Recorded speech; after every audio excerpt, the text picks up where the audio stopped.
Yo, Badu is a fool. No, we get started though. Let's get started. Let's do it. This is Relatable episode 6. I got Rios, me, we got Luck, and we got... Luck is definitely in the building. Mm-hmm. My Badu back. Badu is definitely in the building. Mm-hmm. Welcome back, Badu. First of all, let me tell you how this happened.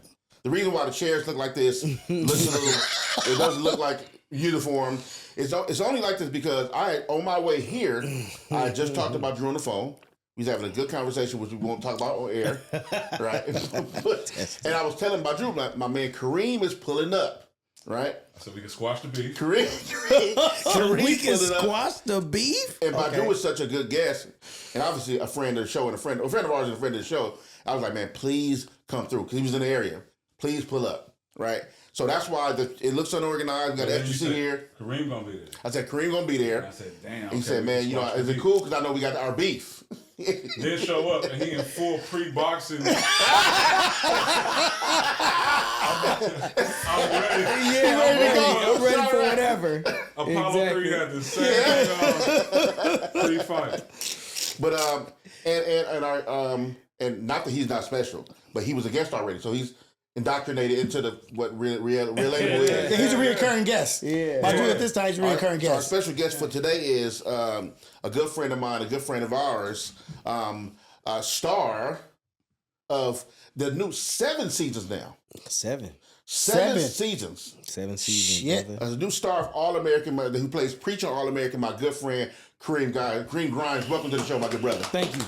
Thank you for coming through, man. First of all, I am happy to be here. Thank you guys for the invite. But most importantly, man, Thanks, Terrence. you know, No. I just, you know, it is something about being around true, real ones and individuals Come on now. who vibrate on a different level and For sure. energy and have intelligent conversations. Appreciate And that. you know, like I said, man, this is beautiful, man. So thank you very much, brother. Thank you for opening up coming, your man. home. Yeah, absolutely. And That was the smoothest disclaimer of our ignorance. He said that are on different, but still can have a good conversation. Y'all see what I'm navigating? this is gonna be great, Got it. man. Okay. This is gonna be great. But yeah, Yeah, man, thank you for coming Yeah, by, for man. sure. I'm so glad to have you because, yeah. like I said, we're going to tap into, well, first of all, let me say congrats. Because 7 seasons 7 seasons is big time. it's huge. Not a lot of shows see 7 seasons. And, No. and it's interesting because what people don't know is that your character, Preach, which is a mainstay on this show, you were slated to do an episode? Yeah, In between season- one it's- and two. 1 and 2 on season 1, right? Yeah. Talk about- 1 to 2 episodes, and I'm out. Let's talk about that real quick. Yeah, man. You know, just as an actor, you get the call to audition. I already watched the show because I was able to connect with it. Being born and raised in Los Angeles, I was the opposite. So I went to Palisades, played football, transferred to Dorsey, right down the street to play football. So I already connected with the story. Get the audition. You know, go in there and you know, see it. I'm like, oh yeah, I know a bunch of preachers. Right. Let me go in there. One of the most relatable characters. Like, Who can I pull from? You know, go in there, do the audition, and you know, I get the call, man, November of 2017, and Sally Richardson is directing. Okay. Wait, is that Gidget? No, Sally Richardson. Richardson. Okay. Yeah. Whitfield. Okay. You know what I mean? Got it. So, you know, All right, so that happened right on camera. yeah, so you know, we do that.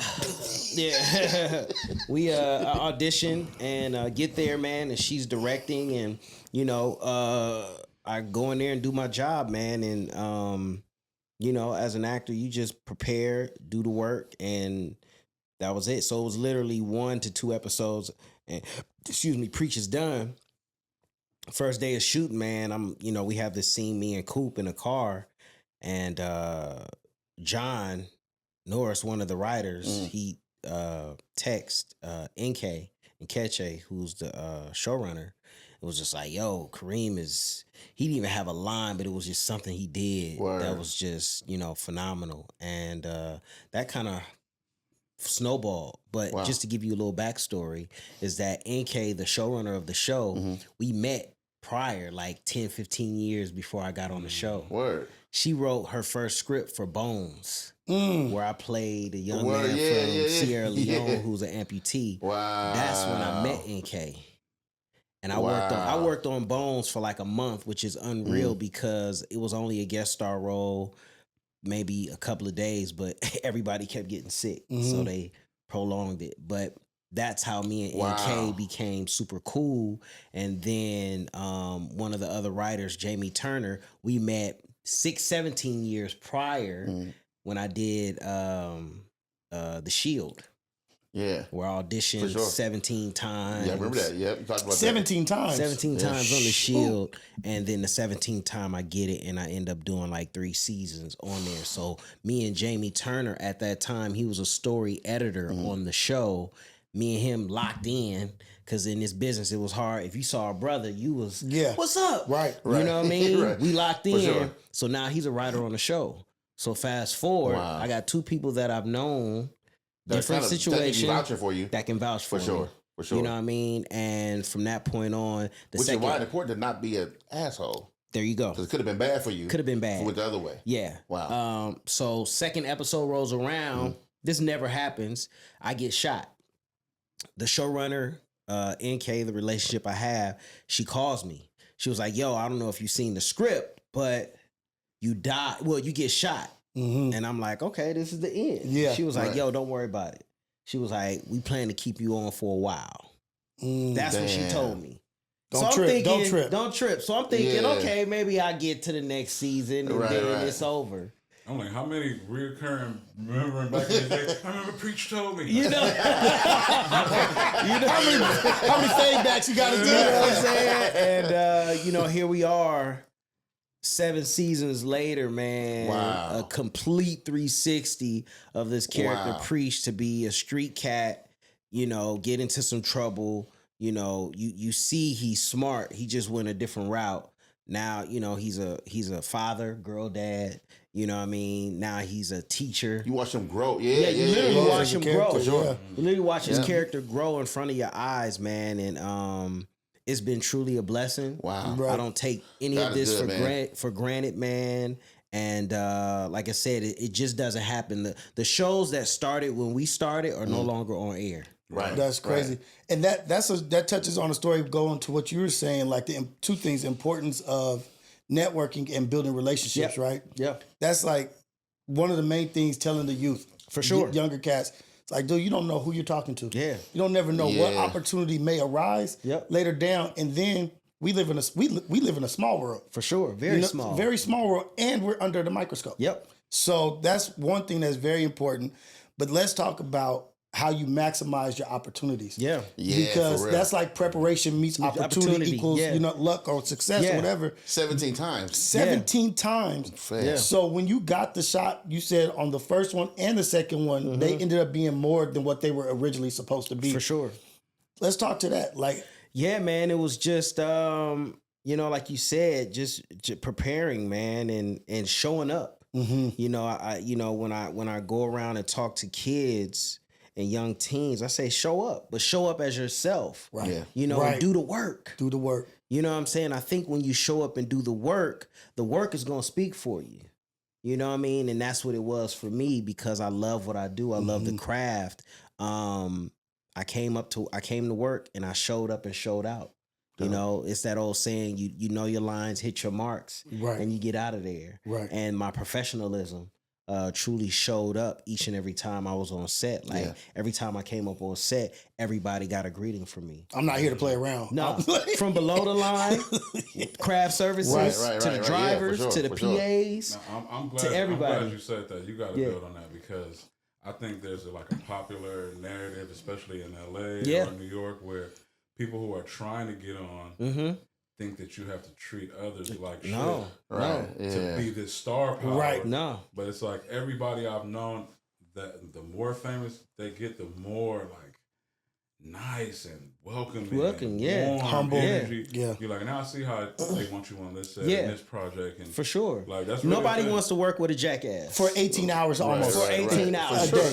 Right. Nobody wants to do that. Right. You know what I mean? He's not as good as him, but I like being around. And to that point, it's a nightmare for directors. Right. For Like, sure. Nobody want to deal with that on set. Yeah. These divas or these guys with these diva mentalities. Yeah. Of being super like, I'm this special person. I'm like, bruh.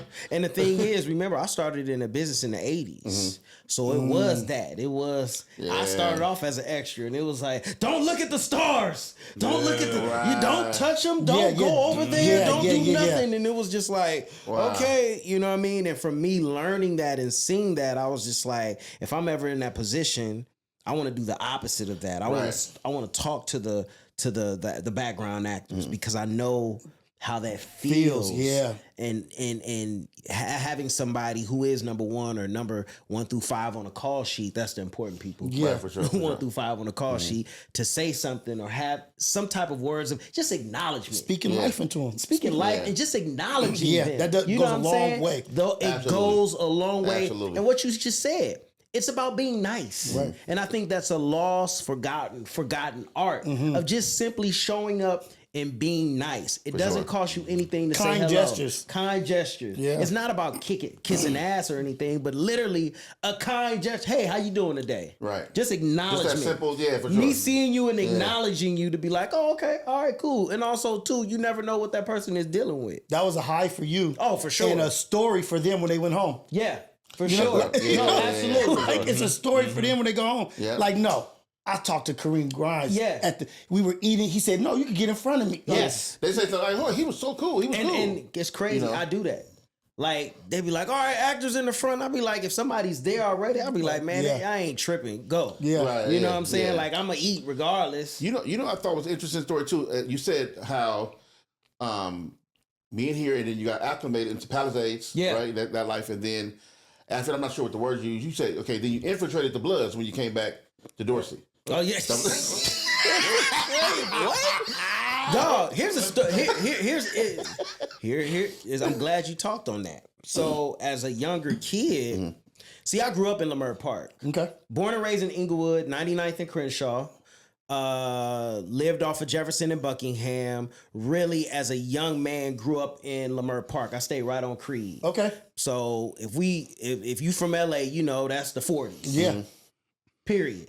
So I went to 42nd Street school. You know what I mean? Right up the street. So I dealt with that part. And then I went to Hillcrest. If you know Hillcrest, that's in the middle of the jungles. I went to Hillcrest Magnet. Kindergarten. Kindergarten. I went from 3rd through 6th. I think I was there for maybe 4th and 5th grade, but that I was in the magnet program. That's why I picked up clarinet and trumpet. Okay. But I played clarinet. There you go. But I went to played the school. Come on, look at that. Come on, man. We just become best friends. Come on, man. Are we in quartet? Do you want to play karate in the garage? Yes. Are we in quartet now? Right. Starting the band. Hillcrest boys. But I went to school with T. Rogers' sons. Dude, those are some of my best friends. Absolutely. Bobby and Daryl. There it is. This is creepy. So Daryl, so Bobby went to Palisades and played football. But that's my Daryl became what's my guy Benny Boom's assistant. Yeah, absolutely. Wow. Daryl was Benny Boom's assistant. And a major part Rest of in the peace. Benny Rest Boom, in peace. the music video director. producer? Yeah, music director. So what high school did you go to? I went to I went to Palisades and then transferred to Dorsey. So you may know my father-in-law, Dale, Mr. D. He was the art. Absolutely. Yeah. I went to Dorsey for one day. You went to. I went to Dorsey for one day. You went to Tyler School. It was like 3 years. No, I'm just saying. I went to Georgia. I'm like, I'm going to school. I'm from the jungle. So But I had only been to school basically out in, busing program. Right, of course. It was like, so all the blacks meet here. Yeah, all of them. Absolutely. Absolutely. But no, just saying that I had the best of the LA world. The experience. You had the LA experience. Yeah. To where, I went to school with Crips, played football, a lot of football, basketball, baseball, Rancho Park, Jim Gillian. Yeah. So if you from LA and you play any type of organized sports, you knew cats that was from different sections.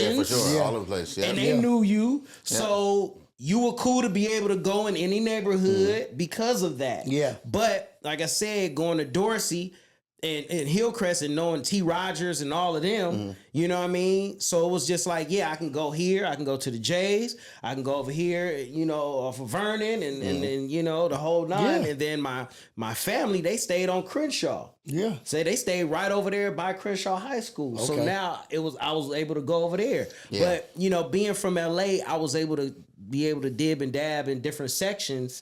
And that kind of built who I was. Yeah. But also as an actor, I was able to pull and put those things in So the back of my head. beneficial. That's a How big beneficial was that? You know what I mean? Like That's growing what up in it, Yeah. you may not know how beneficial it is while you're in it. For sure. But once it develops you as a man, Yeah. and you become a man, you're like, damn, every single experience Yes. has led to what I am. Yeah. at this- Absolutely, and it truly has led to this character Preach, because even I with- can name people from different sections For sure. that I know Yeah. personally Yeah. that I pull from. Right.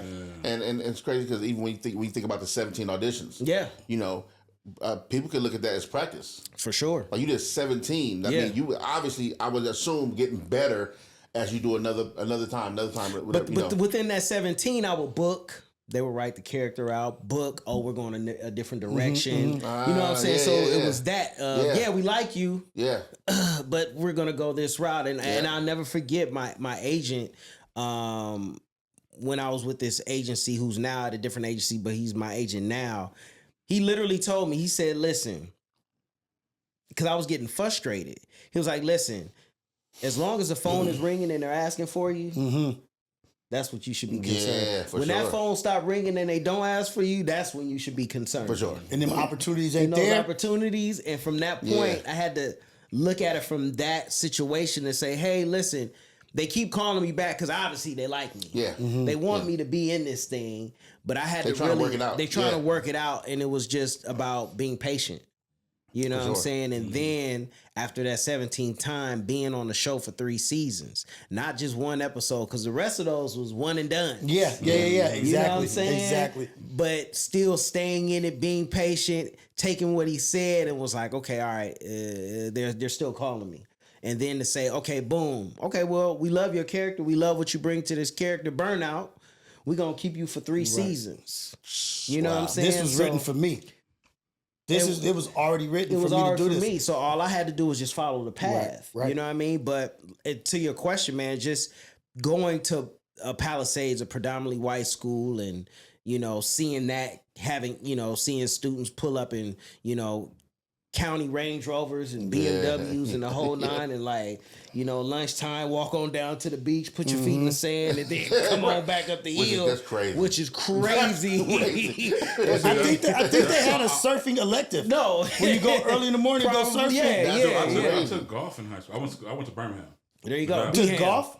I had golf. Yeah. That's Really? what I Wow. Like I would always say to what you're saying, like we have like a double major. Yes. We like majored in white and black. Black. No, You know what I facts. mean? Like, Facts. I'm very accustomed to like being a kid growing up with white, well-off kids and what they eat and what the mentality is, Yeah. and where they want to go in life, and For sure. like that's what made me value and tap into. And I suggest this to all black people: you got to tap into that white and unaware superpower. Yeah. White and unaware. unaware. Yeah, I'm trying to like be part of the black and unaware community. Like we overly aware of things. Yeah. You see what I'm saying? And Yeah. your Which makes it not awareness- fun sometimes. Yeah, and it makes it realer. Yeah. Yeah. They're like, oh, was this your land? We're just gonna picnic and build a nation. We were doing something. I couldn't do this. Right. What? Nah. They just stumble past danger. It's like shit falling. Yeah. Dude, it's crazy because when you said that being unaware, it's like, your everyday of like watching TV, talking to people, things you see. Sometimes I hate, and I'm going to say this, I'm going to preface what I'm saying, and then I'm going to explain it. I hate that I know so much. Not in real, I don't really hate it. Right. But sometimes I can't enjoy something, enjoy things that's supposed to be little or light or entertainment. You're accountable to your knowledge.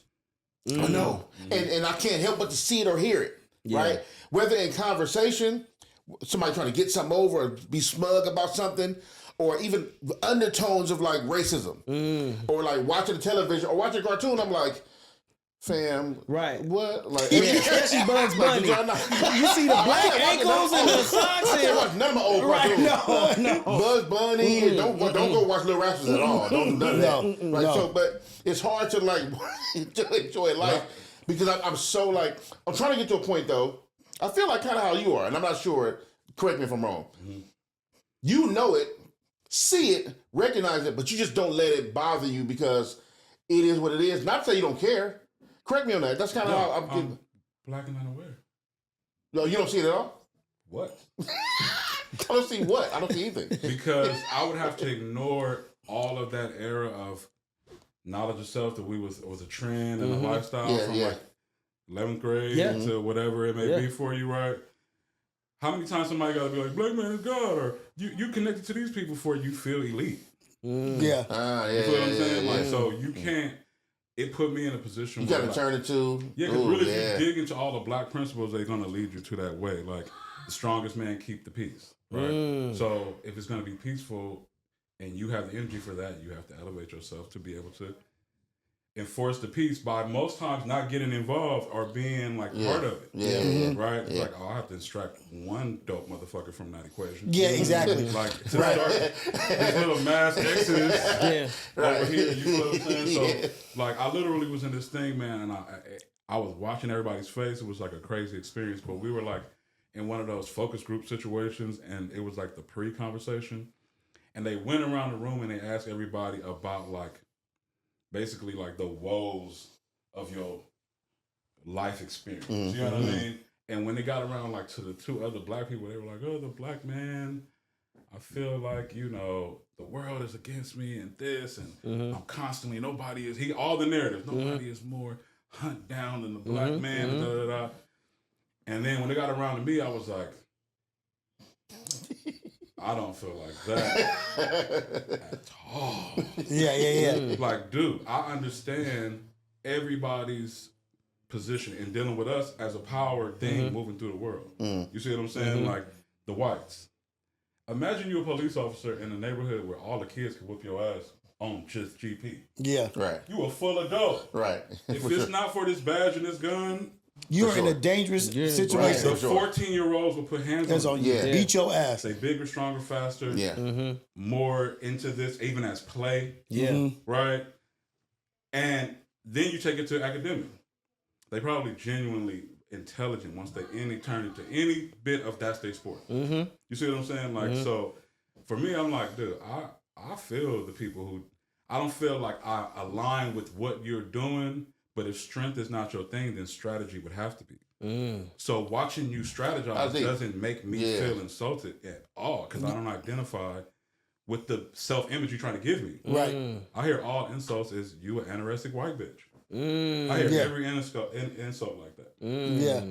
And I'm clearly not anorexic or a white female. Right. You know what I'm saying? Like, so when you look at really what it is, you know what I mean? I'm like, dude, we're a small percentage of this nation, and we make so much impact. All this shit. We in charge of the fucking advancement of all human language. We can just be like, that doesn't mean temperature cool. It means you're good. Right. Yeah. And then everybody like, you're cool. You're cool. You're cool. Bro. Like, whatever. So just make up shit, and it becomes the language that the world connects to each other to. Not like your local language. Yeah, exactly. Right. You can say this to anybody, nobody black be there, and then be like, it's the socks for me. And like Aborigines is from It's the thread, like the connection of the thread. Like, we're the thread that connects the whole world. Yeah, for sure. And, and then there's no way you can tell me I'm not that. Right. And the biggest, the only strength you're going to have over me is if you could get me to believe otherwise. Right. Right. And that's the whole goal, is to get you to believe otherwise. Like, don't see your greatness. I cannot let you see your greatness. I think that's interesting too. And if you've been taught, okay, the darker ones are more talented. Then who gonna tell you something? I don't know. I just never identified with like. But I think also too that is your lived experience and upbringing. You know what I mean? Also your superpower. And superpower. Yeah. But it took development to be For a sure. superpower. For sure. I have to see somebody else absolutely benefit from using it and know that they shouldn't even be able to use it. Right. Like when you white and unaware, you're like, you're supposed to know everything going on. You don't want to get your ass whooped. They like, you don't understand the power. Right. Right. You don't understand the power of being unaware. Unaware. Didn't know it was illegal. Right. But we learned, ignorance is no, excuse for breaking the law. Is it? Is it? That goes to that Dave Chappelle skit where he said his white friend speeding, racing the police officer. I did know I could do that. I didn't know I couldn't do that. I did know I couldn't do that. In fact, Dave, I did know I couldn't do that. Yeah, bro. You got to tap into it. You got to tap people into off it. and then they go, like, I don't know, I just work with all. If I get to a light, stop sign, and we all there, everybody in the car with me ever knows I'm going to go, black man water break. I don't care. That's my real life. Oh, black man. A door. Who goes in first? Oh, black man right away. Nigga, it's crazy. You know, what's interesting is I find myself being bothered by stuff when I'm by myself. When I'm out in the world dealing with, I drive Uber. I've seen tons of people from all over the place. Yeah. And you can imagine the things I've heard on drunk nights, on people in the car saying wild, crazy things, or people being maybe like a little, sit back about my size. So you don't know what kind of black man I am. Am I angry? Because it's gonna be bad for you, or whatever. Or am I cool? I'm a teddy bear, right? Right. So I've heard the craziest things, and I'm always poised in those situations because it's funny. Like in live action gaming, I'm not affected because I understand that's what you want, right? And also, I'm not affected in real life though. Like in my mind, I'm like, oh, okay, you are racist. Okay, cool. Like I can't. There's racist people around. There's people that are bothered about things, or there's people who look down on me because I drive Uber, or I was a rapper at one point. You may think like that's not a real job, all these things, right? So, but I'm trying to get it to the point where it bothers me nowhere. Like, you know what I mean? I'm like, I want to enjoy certain things. I want to be unaware and be like, man, I just want to like the cartoon. But being unaware, it's a heightened awareness. Like, remember I was talking to you, I'm like, yeah, it's not like you don't know, right? When he's not around, I call him to other people because, like he said, people will judge different things he do, right? And I know we have mutual people who know us, and they'll be like, man, look, he's a photographer now. Well, he was just a cyclist, but he was just a, I'm like, look, it's Theo's dream. Theo from the Cosby Show, he wanted to be everything. Exactly. He wanted to be everything. Everybody wants to be everything. Damn, the Cosby Show was so, man. Yeah. But this dude really turns into the thing. That's a bar. Oh, you want to see me be a chef? Right. Or you want me to be a chef for life? Right. Yeah. Not life in these things. Yeah, I'm not liking these things. I'm experiencing. I'm going deep into the mentality Theo's of it. dream. I like that. In Theo's there, dream was dope. That's great. and then I'm out of there. You know That's what I mean? great. Like, That's a great perspective. Yeah. Theo's dream. Theo. No, I Which you got to be cultured to even know, being a culture, being a know to even know that. Yeah. Yeah, you got to just watch. I'm like, damn. He been like he lived like Ice Cube's acting career. Like he don't never transform into nobody else. Yeah. Just Ice Cube as a goddamn as a cop. Ice Cube as a father. And we love it for it. That is so good. But that Theo's dream, that's dope because it's like it goes to the jack of all trades, but a master of none, but still be better than a master of one. You know what I mean? But they never say that back end part of it. I know. I never heard the back end part. Yeah, it's the real thing is better than a master of one. Yeah. Right. A jack of all trades, a master of none, but still better than a master of one. Because when you strip it down. Where does the masturbator come in? Here, that's the ultimate master. His hand. that's a master of one. In his hand. In his hands. Or master of In his hands. That's when you say Kendrick level. That's over. No, because listen, that's funny. When you really break that down, yes, as you get older, you're talking to your kid, your grandkid, or just anybody, you can be able to pull from different situations that you've been in. Right. To be able to give some type of information to a kid or somebody coming up, which is rare. Right. It could be just 3 things that you know about that will put them into a better. I didn't want to be a chef, but I learned about chefing. Now my grandson wants to be a chef. Boom, boom, boom. Do these 3 things. And I know these to be fact will help you in this situation. And why? Because you've experienced it. I've experienced it, so therefore I can tell you and speak upon that. Versus a man with no experience. Right. What are you, dude? And he lived it and shared the live of. There you go. Yeah. That's the different thing, because what you do in the dark, and I tried that. Yeah, and you didn't try none of that, so you thought you were outside the shot of judgment. Right, Everybody got 9 secret things that they tried to do. Right. You stay in the shadows with it. This fool be online with the full Wolverine suit.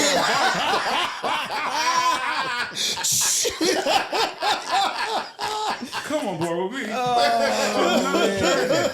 His arm has been like this all for years. Different categories. That's so dope, because even with language, they say you really only need to know 65% of a language to survive in the country. Like to be like everybody's like, oh, I need to know 100%.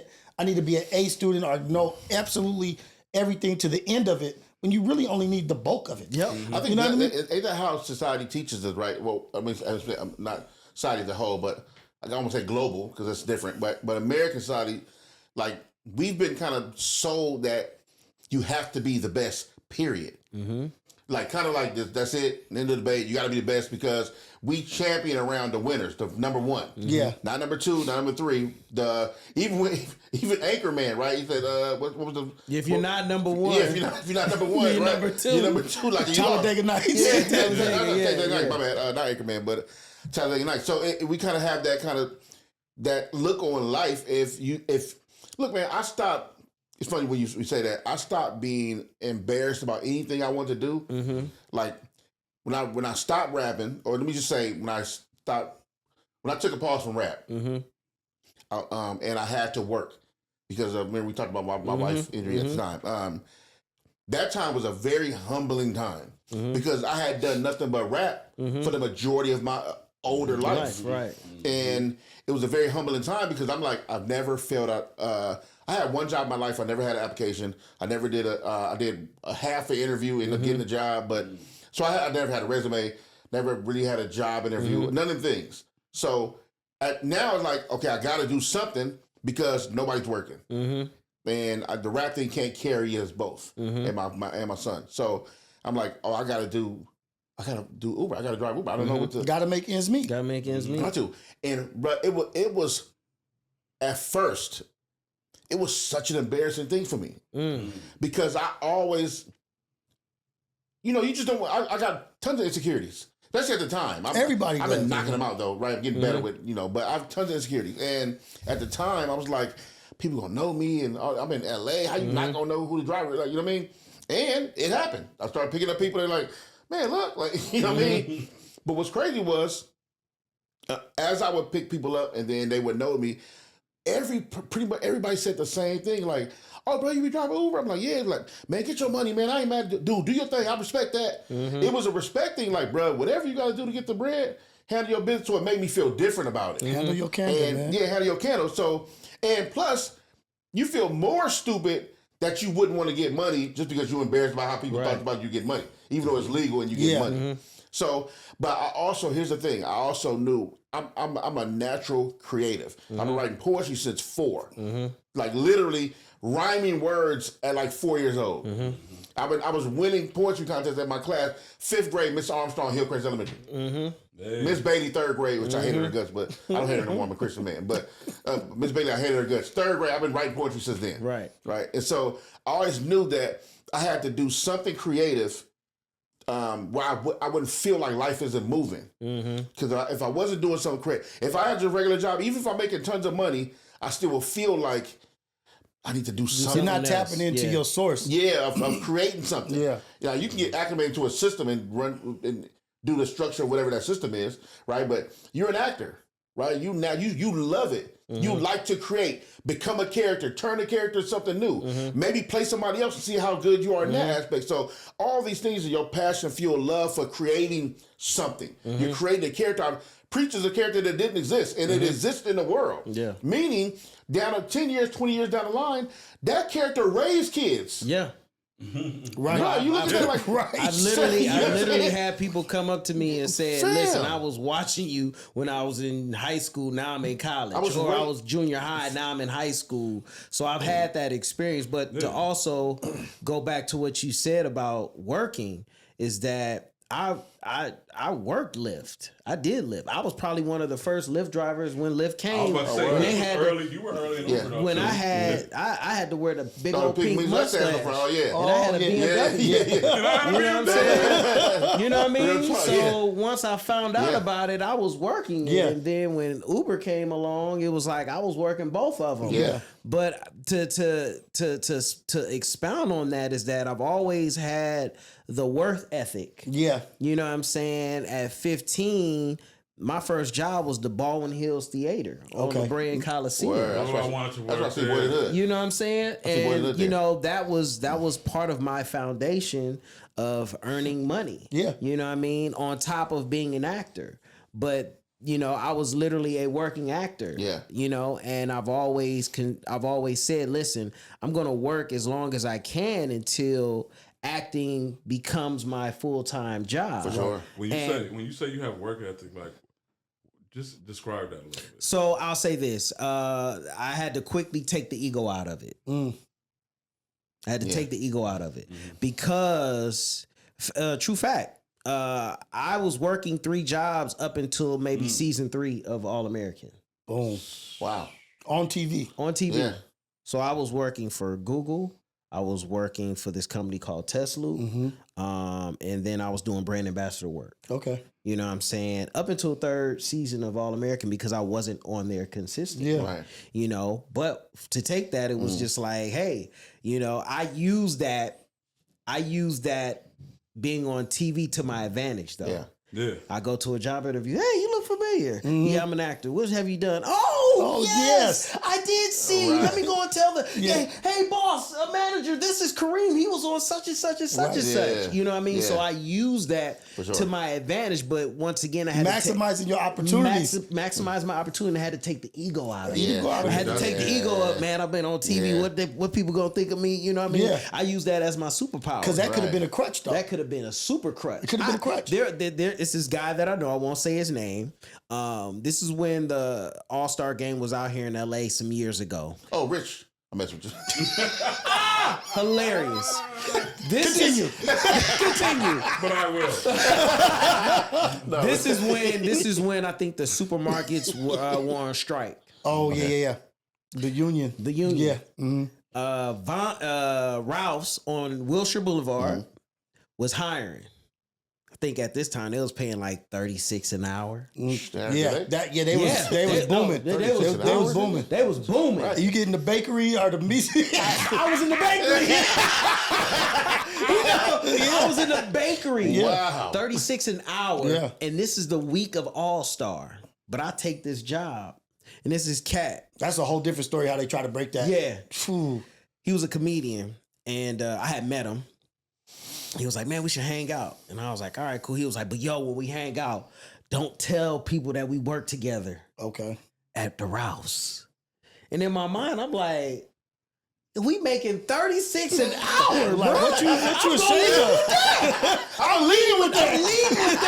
Hey, baby, you know, I'm out here making 36 an hour. Yeah. Would you like some baked goods? Would you like some baked goods? You know I can get that for you. You know what I mean? Like, what are we talking about? 36 an hour? Bread ain't the only thing rising over here. You know? Or it is.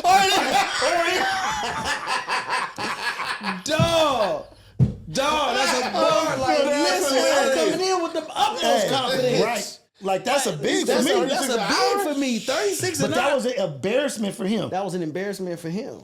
Damn. You know what I'm It probably ended saying? up being the most he ever made. hourly moving forward. Probably. Damn. Bro, you never made 40. You never got to 40. You never got to 40. You know what I'm saying? Because you didn't appreciate the 36. Exactly. Wow. You know what I mean? And I still That's see a whole this. nother one. I Like, still see ooh-wee. this dude to this day, man. And but yeah, it was just taking the ego out of it, but also too learning at a young age, being an actor, but also having my first job at a theater to where I was getting a paycheck every week, and how that made me feel. That's the Did thing. it give- That's oh, the thing. go ahead. It's like, as a person who, most people know me as being like working for myself. So all my friends are like, because you work for yourself. Right. And I'm like, dude, because I work for myself and because I've worked for companies, and that's why I like that you said work ethic. And I was asking you what that meant for you, because for me, work ethic means like you only need me for 8 hours. And if you need more than 8 hours, you're going to pay me more. And you guarantee you're going to pay me this check in like a week or two. Right. And I get insurance. And I can leave here and on my off time, you're not calling me about this. Right. Right. It's about picking what schedule of pay you like in life. Right. The career is That's a part cold of one. it. That's a right? cold. That's a super one. But you want to be independent and then not get paid every 2 weeks? Right. Which one is it? You wanna chase a dream and do the thing that gets paid 4 times a year? Right. You see what I'm saying? Right. Or do you know your day is 24 hours and you can loan these people 8? Right. Not be fully invested to your soul. Right. And then get out of there with a check and then a life outside that, which we talk about in different forms on different shit. But it's like, dude, what pay schedule you want to be on? Not like how you want other people to look at you. No, what pay schedule you want to be on? That's a big thing. And it presents you a life whole comfort, different look right? at it. I like that. So then you can have the free space to create or whatever. Like, okay, my bills, this is taken care of off of this easy shit. And now I could go and get where I want to get to, or go grow where I want to grow, and not have to worry about the small things. That's a great way to look at it. You know what I mean? But he hit it right on the nose. That's what it was for me at a young age, being able to work at Baldwin Hills Theater and then going to work at Hot Dog on a Stick at Fox Hills Mall. Right. If you know, you know. Right. Shall we get into that? Would you like lemonade? Who's all working there? Who's all working there at Hot Dog? You want extra red in your lemonade. You want extra St. Bernard's, Westchester. You look like you need a lemonade. Facts. You know what I mean? Hey, like Fox Over Hills? there just to watch Eliminate make time. That's right. Listen, and I was that guy, and came up with the we got the hot dog, don't mean you can't get one. What? Yeah. Right. Yo, Right. yo. We never liked Hot Dog on the Stick. We just like the employees. That part. That's it, right. That That part. was the first lemonade we paid a lot for at Come Hot. on, Right. It stood in line. If the line was out around the corner, Right. just to see who was gonna serve it. Right. So I'm working Baldwin Hills Theater. After that's done, I learned so much from that job of more work ethic. Yeah. The individuals Right. that I've worked alongside with, and okay, we got to do this. We got to clean the theater at this time. You got to make the nachos. Here's a cool way to make the nachos and put the jalapeno juice in there because people like that. You know what I'm saying? Yeah. How to mix the fruit punch with the Sprite and give them that. You know what I'm saying? These are things, are all tools that I learned that I kept in my back pocket going on to to work at Hot Dog on a Stick and be able to count money just like that. Man. You know what I'm saying? And then being in Fox Hills Mall and saying, okay, well, who else is hiring? If you know, working at Ladies Foot Locker. Right. Yeah. Right. I work women's shoes in Nordstrom's. Come on. Come on I now. don't go to the culture of that, but Come on. That's why they don't understand what Al was talking about. dude, I had on my thing A Bundy. I swear to God. No way. I was like, oh, crazy. I'm gonna do this, boom, A Bundy. A Bundy. But I think the key to what you're saying too, and it's like this is where I'd like to share with everybody who's trying to come up in something, Right. especially in entertainment. Yeah. Where you might have a good run in the beginning, middle, or end, but it doesn't mean you're gonna the rest of your time may be that. Right. Yeah. I'm like, pick up from work or from whatever you do, transferable skills. Thank you, man. Like before I started being a tour manager, I was like head cashier at Lowe's for a second, right? Mm-hmm. But I then counted that vault out so many nights. Yes. And getting fast ways to count out the vault, so I'm not in there till 11 o'clock Right. at night when we closed at 10. Yeah. So when I got on the road and everybody's Easy giving me handle their it, yeah. money, Yeah. I'm in the bathroom like, Yep. Boom. knowing efficient ways to count, separate, and distribute money, and knowing how to. That all came from another job. Yeah. And then there's some from entertainment that came that can help you go corporate if you start feeling like chasing your independent dreams too much. There's skills there where you like, because I was an artist, I'm used to writing a lot. Mm-hmm. You know what I mean? Because in a timed capacity, like to theme, like so. Written, and so communication skills. Yes, like high level. Yes. So, but you got to know how to identify and track your transferable skills. No, listen, it's all life skills, man. Yeah. Being able to communicate, but also being a people person. You know what I mean? And working these different jobs and being a brand ambassador to where I'm, touring to different states. Mm-hmm. You know what I'm saying? Meeting these people in these middle Americas and the whole nine, and being able to, like you said, communicate effectively, but also present and grab these life skills that I now take with me in the entertainment business to be able to speak to everybody and to be able to move in different rooms, whether it's a room full of billionaires or a room full of no billionaires. Right. To be able to move in both of those rooms, these are all things that I collected along my journey as a working actor, right? You know what I'm saying? And these are skills that I have to this day that I still use. And those experiences, right? Like, so real life experiences dealing with real hard no's. Absolutely. Like living a life that we all come from this walk. Where being us, we've had to deal with a real life no. Absolutely. Like, no, you can't have this. Yep. No, you can't live here. Or no, this is like real life situations to where those 16 no's before that 17th yes, you left the room like, all right, cool, I'm off to the next thing. Right. Yeah. But there's some people that don't have those life experiences and that no is devastating to them. They stuck on it. Yeah. They can't get out. Not making it to 17 because that one was the biggest no of their life. Yeah. Absolutely. And nothing even depends on it. Yep. We've gotten no's where it's like, oh shit, we got to figure this out. Right. What's the next step? Okay, damn. Yeah. Okay, let's go here. Let's go ask this. Yeah. So we've dealt with those real hard no's. So now, like, we could go in rooms and get a no and maybe even laugh at that shit. No, absolutely. Like, okay. I just saw a video. It's just like, how can I get to my no's faster before I get to that one yes? Yeah, man, but that's the nature of knowing. I do the same thing with relationships. Whenever I go into a relationship and it's like, how are you not bitter because you were just in love, right? Or you just was an extreme like, whatever it may be. It's like, the nature of it is that somebody only got to say, it only got to work right once. Man, it only got to work one time. Everything else is everything else. Yeah. Right. It's experience. It's experience. It's the past. It's the past. Right. I'm sorry. Go ahead. No, that was just a cool thing. Yeah. So because this worst experience is just your worst experience until your next. There it is. This is the worst until the next, or this is the best until the next. I've been watching. It's funny. It reminded me of. I'm watching a show called Landman. Right. Okay. About that. Right. First of all, I don't know if you watched any of it. I have. Incredible. I just watched the third episode. The whole thing is incredible. Okay. Landman with Tommy Lee. Bobby Lee. I thought it was right. When I said Tommy Lee. Not Tommy Lee. Is not Tommy Lee? When Yeah, I was right when I didn't say that. Billy Bob Thornton. So Billy Bob Thornton, Landman, right? And it's what's my man name? Sheridan? Taylor Sheridan. First of all, he's a bar. I don't think he's been talked about enough. No, he's not. He's a fake. I don't know how many shows. He got like 20-something shows all fire. All fire. Crazy. Lioness Fire, Landman's Fire, all Yellowstone, Mayor Kingstown, Yellowstone. He's ridiculous. King of Tulsa. King is crazy. Tulsa King. King. I got you back. Okay. Appreciate you.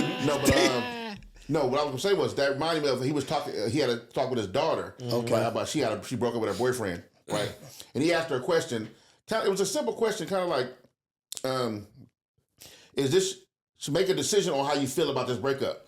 He's like, that's your last boyfriend? She's like, I mean, what do you mean? Is that your last boyfriend? Is that your last boyfriend? If this not your last boyfriend, then what are we doing? Right. If you see that, he kind of like, let's go to the end. Right. Do you see this as the final, the last? Right. Absolutely. Right? Mm-hmm. So kind of like what you were saying with that, like how you look at anything, like with the life thing, like, how you look at a job, career, anything. Is this the last thing? Is this your final thing? Is this what you want? And I kind of look at it that same kind of way with how he, for sure, Bobby, Billy Bob Thornton, how he looked at that. But I got two questions that kind of like, one, kind of deals. The other one has nothing to do with nothing. He said. Right. So one question I got to ask, I would ask, we both, Kareem and Badru, what's the best advice you were ever given? Both you guys. Yeah, I did that. I see you. You were right back. I did that. I'm gonna need a second. Best advice. Maybe I don't have to be the best overall. Just never step on the toes because it's gonna be that ass you got to kiss. Next to the ass you got to kiss. Yeah, and your point about the auditions and then who you met later on. But also too, this is a real story. I love her to death. Her name is Shar. Big shout out to you. She's from Detroit. She was a PA, production assistant on All American season 3 or season 4. Super dope sister. All American Homecoming gets a show. I watch it with you. She is no longer a PA. Okay. She becomes a writer on Homecoming. Dope. Dope. Oh wow. Literally a PA. Hey Kareem, you want orange juice? Blah. No, I'm good. Hey, care of something else. I'll go and get my own juice. But she was a PA. Fourth season of All American. When Homecoming gets picked up, she is now a writer. That's so just imagine if I was a jackass. Now you and the showrunner are talking, and it's just like, well, when I was a PA, Kareem was an ass. Just imagine breaking up with her right before Homecoming came out. That part. But it's one of those things of truly seeing in real time a person being a PA now is a writer on a show. But see, and when did Homecoming came out? How far into? We were fourth season. This is the third season now of Homecoming, right? Yeah, they canceled it of Homecoming. Right. Yeah. I'm talking about what's airing right now. Yeah. It's the third season. Yeah. That's crazy. Like seeing it in real life, dude, it's crazy. It hits so much different. Yeah. PA. Production assistant is such a humbling. It is the bottom. It's the most humbling experience. You're getting what you are is you are a gopher. I was a PA. I you started are as a getting stuff for other people. Whatever it is that for sure. And getting treated like shit. Go get a piece of paper. I need you to write this. Go get some donuts. I need you to write this. Here's the key. Move the car over here, and then once you're done, I need you to go get it washed, and then go. Well, that is the pick this up on the way. It's on this way. Here's the cheesecake. Yes, exactly. Here's the other part. Here's the other part. How many people probably wouldn't even be a PA because of all these things, right? But she was in position to be able to get. She was ready. Yeah, she was ready. It's almost like the EMT job to be a firefighter, right? Yeah. Like it's the humbling experience before. I was a PA, and I was a PA with people that went to film school that were PAs. Yes. Wow. Like that, have went to USC and and we're doing the same thing. And it's like almost like it doesn't matter what you're doing, we're all going. And my dumb ass, I went after set lighting technician. I wanted to be a set lighting, but I could have went into any field, but it was just my lack of knowledge of what was going on. Oh, this is a commendable job as a man to be doing this. Sure. You know what I mean? Struggling, breaking your back. Right. But I think the even the message is more strong as far as like no matter being prepared is the message. Yes. Ultimately. Right. Definitely Because being no matter what you decided to do, any of it could have catapulted you to being something else. Right. You could have been on set doing lighting, right? And somebody was like, I like your look, and now you're doing 5 seasons on The Wire. Right. Or Snoop, when she got her job, they found her in a bar. Yeah. I think my man, rest in peace. Michael K. Williams. Michael Williams found her in a bar. Yeah. Who? Michael K. Williams. Omar. But found who? Snoop. Okay. Yeah. Found her in a bar, and I think when he started talking to her, she thought he was trying to get at her or something like that. Forgot what happened right there, and he was like, "Nah, just like your accent and everything, like you." Yeah, he was like, everybody got somebody. Yeah. But here's how dope the role was for her. Being prepared, being ready to go. Yeah, because everybody's got Snoop. They didn't change nothing. Nah, she was herself. She's written in as her name. Character, and she did her. Yep. You know what I mean? So being prepared is the ultimate goal. Right. But also that was too. A lie, though. What? No, I'm just kidding. What was it? It was? Yo, you trying to get at me, son? Like, I'll add this and then I'll pass it on. Also, too, is that making daily deposits. making daily deposits in whatever your passion is, whatever you do in life, the more deposits you make, the greater your return will be. Yeah. That's what I learned. Right. Yeah. Each and every day, I'm making some type of daily deposit into whatever that goal is, whatever that intention is, whatever that is. The true investment. The true investment. And, you know, now because of just grinding, making those daily deposits, now I'm starting to reap the benefits of my deposits. For sure. And I'm taking these withdrawals. So that's the best advice as far as some of the best advice that I've learned. Built your portfolio. You built that whole portfolio. Yeah. Yeah, word up. Like, oh no, I just was better than nothing. One of y'all grew up. Now you do for me. You do for me. He's like, oh, we got one. Deposit. He's got a little shine to him.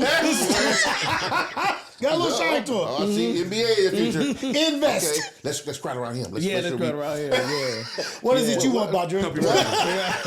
Help your brother. What am I saying? Brother. Oh, best of all, I don't know. You ain't gotta be Try the it with the best. sauce. I'm sorry. Try Try it it with with the sauce. That's actually great advice. It usually is. Yeah. This is fire. Yeah. Try it with the sauce. Try it with the sauce. Try it with the The sauce. second question I have for y'all is Well, and in seriousness, I'll Okay, say this. I'll say this. I don't know if it's the best advice, but it's the last clear advice that I gave. It was the homegirl's her brother, which is my little brother, Ray Mills. Shout out to Ray Mills Jr. And he turned 40, and I was at his birthday party. And he was like, "Man, what advice would you give me for at 40?" And I was like, "Man, track your dope moments. Just track them. Just in that moment, whether it means just saying, oh, my shit like a movie. Or, I do dope shit. I'm sorry. Just have a moment to say out loud to nobody, just to yourself, that was dope. Another one. You know, Another what I'm one, saying? Because when you get to a place in life where you feel like you've just been working hard and doing all this the whole time, you'll be like, nigga, I do remember every month I was like, movie. So right. I'm lying, because there's going to come a day where you're going to want to lie to yourself about how many movie moments you've actually did. That's fire. So I might be having sex on Pat, like, it's a movie. What you talking about? Never mind. That was a me thing. What you just said is how I approach life. Yeah. And I tell actors, whenever I'm on set, I'm as present as I can be. Because I want to enjoy each moment. And I take that picture, or I take that video. Snapshot. Yeah. Because movie. 17-year-old me, Yes. it's lit right now, knowing what I've already did with that. Exactly. I've met all your idols. Yes. I've outlived all of your aspirations. 17-year-old me could not have dreamed of what this me has come done. on, man. Yeah, that's and fire. and the That's thing fire. is that And he had amazing imagination. for sure. Right. Yeah. For sure. He never imagined this. Yeah, he never imagined. And the thing is, and I say that that's to add on to that is that when you have those low moments in your life, I can recall when I was on set and how good that made me feel. Therefore, I can be able to snap out of that situation. Boom. And the Just power like is you that. remember Having you access said to it. You said it. But you said it to the you that was going to need it. Need later. it. Yes. So it was like, no, I'm going to say it. It's not for me now. Right. But I know that I got these little reminder notes that when I say, if I be honest and be like, what did you ever say? Right. That shit was lit. Right. And then here comes the fucking collage of memory. Right. Yeah, then it's just like, oh, okay, all right. But being able to access it in your Rolodex. Like, let me pull that out. Yep. Like, having immediate access. But we always talk about being active listeners, right? Like, oh, you need to be an active listener to engage in conversation. Yeah, you gotta listen to but you're yourself, not too. being an active witness To your own. to your own shit. Yeah, fire. facts. You're not being an active witness to your own greatness, to your own Fact. amazing shit that's happening. But you're here to listen to other people. You're here for other people's story. Nah, my story is fucking dope. And you're documenting other people's stories. My story is dope. But you definitely got a file cabinet for other people's stories. Yeah. Right. And like for all their dopeness. Yeah. And it's easier to document That's crazy. the painful, bad moments. Right. Right. So you have to have a philosophy to do what I'm talking about. You You know have what? to say I'm to yourself, Self. you're going to do it. Absolutely. And I then when remember you do it, you're going to remember. Yeah. You know I what remember mean? being in church one time and my pastor was talking about how kind of like how soon we forget how good God is, right? And we talked about how how you could be maybe praying for something. It could be a role or something like a praying for something. And then we talked about how my mom, one of her favorite quotes is, "This too shall pass." Yeah. Right? And because my mom was a great example of like kind of like what you worried about. Right, because she always tell me, "This too shall pass." Like everything you thought would be devastating, life-ending, crazy, or just horrible. Like it's going to be a day where that is yesterday. You'll be like, "Damn, I was tripping." Yep. It wasn't like I got through that. Well, even though I was horrified or whatever, nervous, anxious, I got through it. And so I look at it now when I think about like I'll pray for something, God will bless me with it. Everything's cool. Thank you, God. You always come through. And then the next problem will go back into worrying again, back into anxiety, back into which goes against what faith is. With can't do both. You can't do both. Faith and fear is not the same. No, they can't live in the same space. So in that kind of that's how I look at how you said with documenting. Yeah. Right. Like I just started talking about this now, where I would say my later years and coming into my 40s, like. When I think about anytime I was used to get into like depression or these stressful states of like my life isn't where it was. Even when I about me start doing Uber, and I'm like, this ain't what I pictured for my life at however old when I started. But then I get to think about I talk maybe like about Drew or somewhere, talk to somebody. I'll be like, if I could, our life, I've done more than most people would ever get to experience in their lives. Too much for some. Maybe too much for some. That's the one. Too much for some. You get into these moments and like, how did you forget? My life is already amazing, even with the downtimes, or the struggles, or or you feel like something ain't going right. And I look back like, what? You lived a life for a ton of people. For sure. Like, what are you tripping on? Yep. So that is a great advice, actually, to track the moments. Be an active witness. Don't forget. Witness Same that thing. shit. God was good yesterday. What happened today? You went back into the fear mode. When I think of the down moments for me, I'm like, first of all, my question to like new relationship is part of this, like my personal answer to it. But when I meet somebody new, one of my first questions is like, what would be your, if you had to classify it as your favorite negative emotion? Well, my favorite negative emotion be? I'll start with that with everybody. Because, and what you hear from people is always dope, and it's really like morbid way, but it's always dope, right? For me, it's sad because soon as I go through a breakup or something and I feel like, oh shit, I'm about to get sad. The other me is like, nigga, we got a playlist for this. Right. And we don't never get to drink. Right. Darkness, bro. Like, we can only give it a week. Yeah, give it a week. Give it a week. But we fucking live in the We're about to embrace this. Be smoking joints. No blunts. No blunts. Yeah. I'm going to be that nigga like, I got a vinyl player. Bring out the vinyl player. Be the saddest blues nigga for a dark room smoking. Window open, but bring that Johnny Walker. Johnny Walker. Live the role. I'm not an acting professional. I'm about to get. If you call me, you're gonna hear it in the back.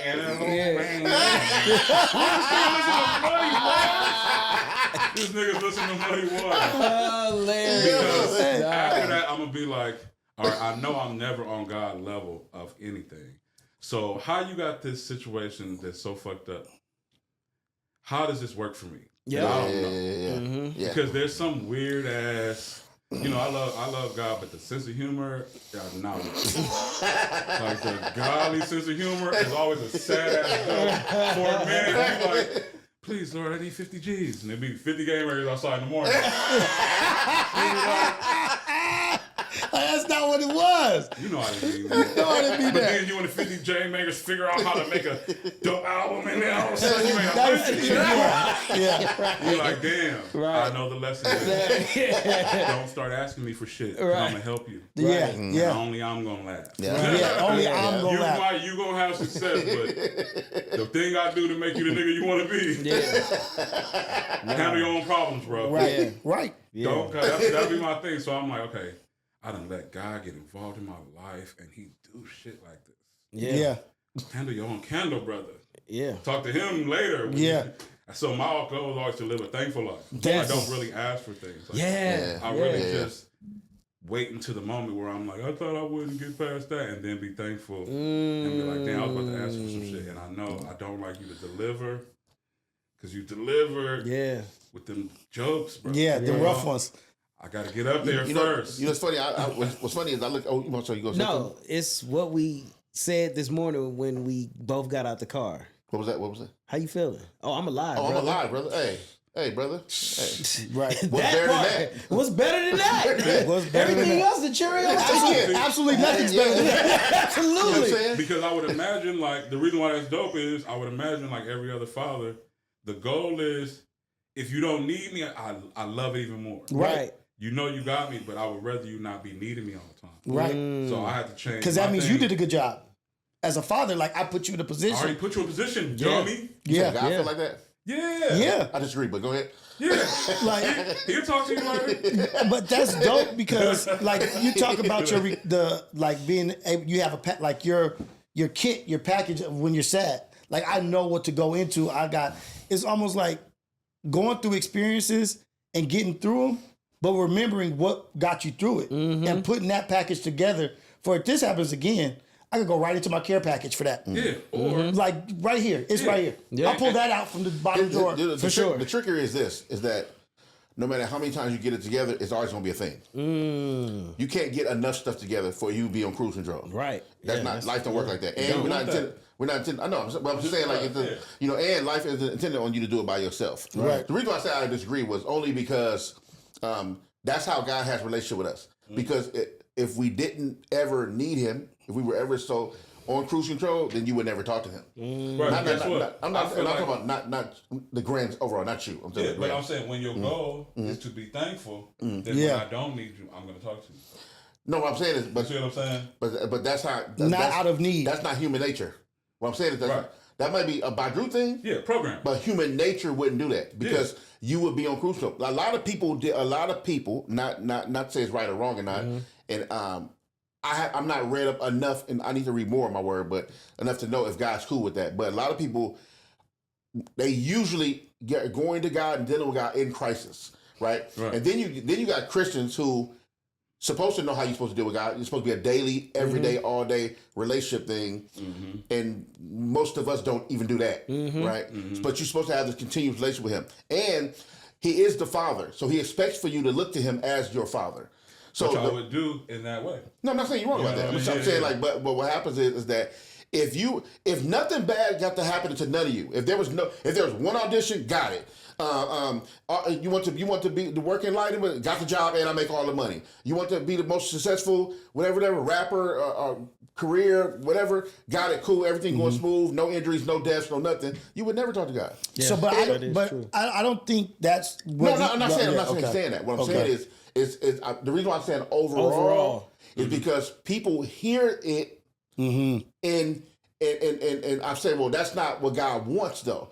God wants you to talk to Him all the time. Yeah. He don't want you to not be like even with how we do. I love we Did talk. he use the words all the time? Because I feel like God is very disapproving of the human relationship he think we got with Him. You think He want an off day with you? I think He want a lot of off days. I think He like, look. I wrote it out for you. How many emails I met? Come on. It's a ton of requests, bro. Right, but as a human, you don't want that. As a human, because God has the capacity to deal with I it. already blessed you. Right. If you alive to ask the question, you have survived 100% of the major trials in your life. I sent my son. I sent my You son. didn't die. You said if you what? If you alive to ask for anything, you survived all of the major obstacles of life. If you look at Because they death, all kill you. right? If you look at death, but we still have sin, So now that and sin is a relationship. and you were that doing can sin all engage through in. that. Yeah. What I'm saying is, Guess what? I'm still his favorite. I'm still your favorite. Sorry. But I understand what you're Right, saying. no. And my point is just in the philosophy. And that's why I said, went of it against for what you me were saying. No, I know. It's just I know God wants a relationship. I don't. First of all, I never want to sit here and go find the scripture. I mean, I would on the podcast. No, I don't want to find the scripture every time mamas. and go through. Oh, mamas. Right. But mamas. I just got to say it because if we talk about God, then there's certain things where I got to be. Oh well, hold up. That's not how that went. Right. Yeah, but so with that also, there's two sides of the spectrum, right? Like you only come to me when you don't have nothing. The people who do that, not everybody. No, not everybody. Right, but I'm just saying there's right. spectrums. Like, so you have this side, then you got a side that you ain't talked to me. Now you won the trophy. You won. God gives the glory, but you ain't said nothing. Did nothing. Ain't came to me the whole time. But there is.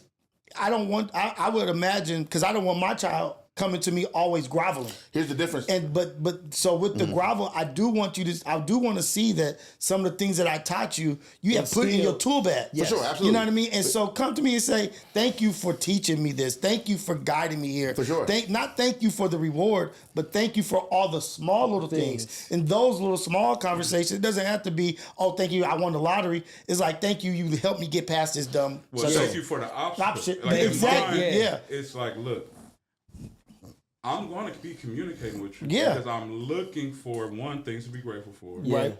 Which are going to come on the back end of some bullshit. When I get the bullshit moment, I'm trying to see your lesson in the bullshit, not my pain in the bullshit. Right. I already endure shit. Yeah. Like we've been through. I know that I'm blessed. I get it. I know you want to see me thriving. Yeah. So, and I know you've given me what I need to thrive. So my thing is like, instead of asking you, can you get me out the trouble, is the difference what I'm saying. The conversation is not get me out the trouble, is, damn, as a human, how can I challenge myself to understand the value of the trouble while I'm in it? Right. How do I use these tools that have been given? How do I learn from this? What are you teaching me in this moment? While I'm in it. I'm in it. Oh, y'all want to scrap right now? You want some endure through physical? That can't be it. Hold up. No, you're not. You don't want... You want me to talk this? Oh my God! And that's the thing. That's why sometimes I want to have a heart to heart. But even that's why sometimes that. And that's why sometimes you don't see what it is until you're on the other side of it. Right. Yeah. It's hard to like Job didn't know what he was going through as he was going through what he was going through, and he almost got to a point where he blamed God until God had to show him at the end, like, first of all, you never even truly knew me because you would know what's up with all this what I had to go through. And then once he realized, oh God, I see you now, he gave him everything back tenfold. Yeah. So sometimes it's That's about how jobs work. It's a there you go. We talked about that, but you never explained that. But Did we pronounce it wrong? Because now you have to go back. Oh shoot! Yeah, see, we talked about that. Because we found out. No, we didn't find out. We didn't find out. God's name is not Yahweh. He was trying to tell. If patient asked him, he was like, y'all wait, I'm going to tell you. I'm going to tell you. And they was oh my God. I wouldn't have that type of name. The fan of God that did this. Amazing. Oh, myself. Oh These niggas. My name wouldn't have an enunciation like yours. But okay. That's wrong. This is great, man. What was your second question you was gonna ask? My second question was way off. Way off.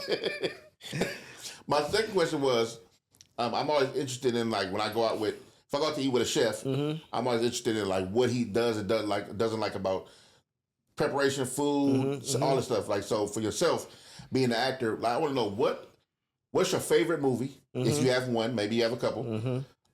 Maybe a favorite actor, and for both. Or what kind of genre do you like as far as movie goes? Probably one of my favorites, man, is To enjoy, not to play. To enjoy. No, enjoy is probably all of the Ocean 11. Oh, word. Okay. Man, I love them. Dope. Because it's such a great ensemble. Yeah. To where each person is bringing something to that character. Yeah, heavy hitters in there though. Yeah, oh my God. But story. And they all killing it. Bernie Mac. Yeah, Bernie Mac. Yeah, you know, Elliot Gould. Dude, can we say, and I know you're going to appreciate this, and I feel bad that I forgot this dude's name because he is the icon, right behind like Lou Wasserman.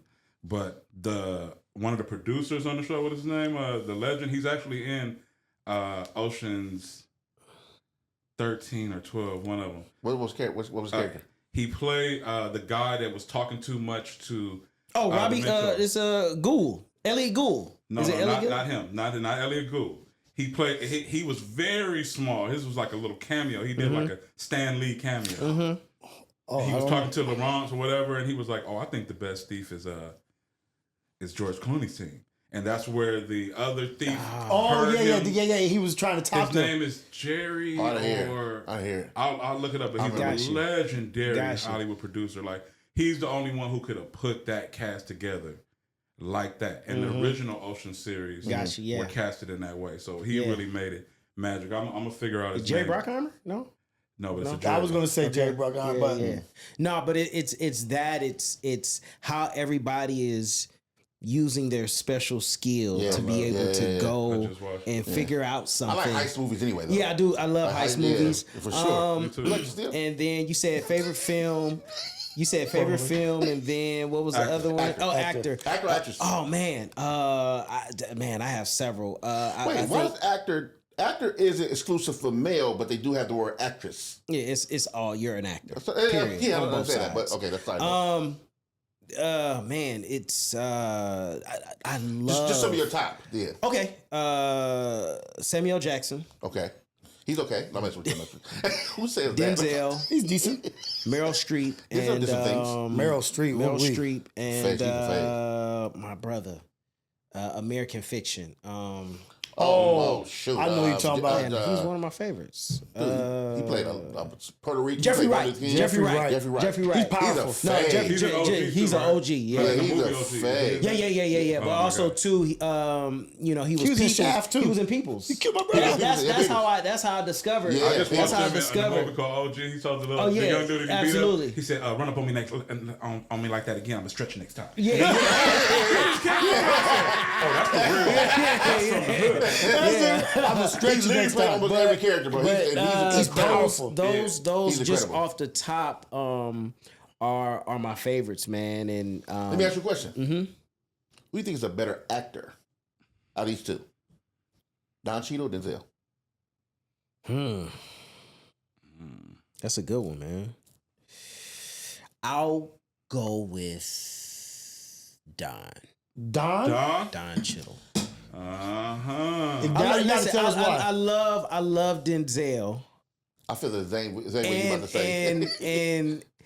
But Denzel's gonna bring Denzel. He gonna do Denzel. He gonna do Right, Denzel. Gladiator 2, his walk and everything was Denzel. Listen, when I saw Gladiator, He brought Training Day to He brought Orlando. He brought Orlando. He brought Gladiator 2, to right? Gladiator, he was like, I'll buy both of them. Here's another one. Give me the bow. Give me the bitch. Yeah. I said, oh, he wanted to say give me the bitch. Yeah. Because he was like, give me the bow. I was like, oh, this is... Same thing. This, you know what I mean? Bruh, he Denzel played be bringing Denzel, bruh. He was his... Denzel. I'm glad he asked you that because this is my acting question for you, and it's a real one. Though.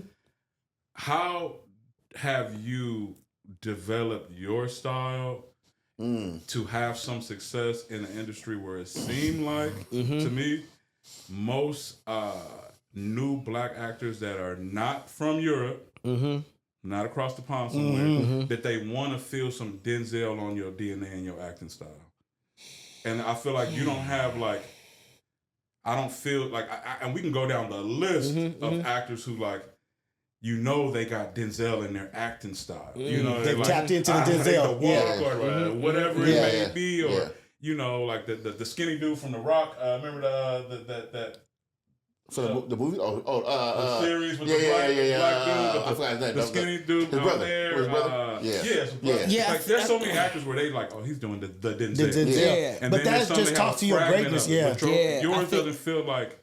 Thank you, brother. I think every actor has their little idiosyncrasies, like their little things that they do. For me, I think because I watched the Denzels and I watched the Samuel Jackson. Samuel Jackson does it too. Yeah. Samuel Jackson will give you a motherfucker. Yeah.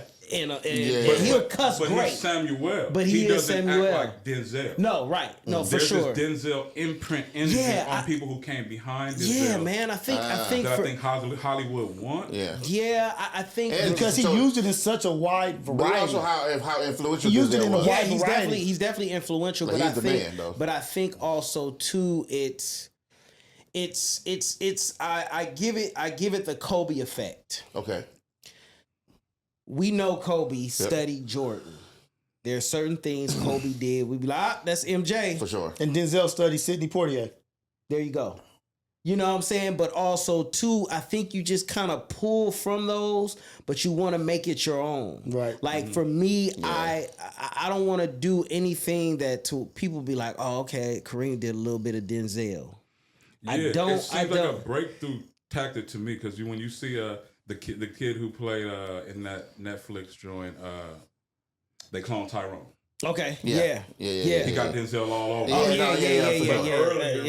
John Boyega. Yeah. John Boyega. Yeah. As he got access, he started to shed the Denzel. But you got to think too is what you just said.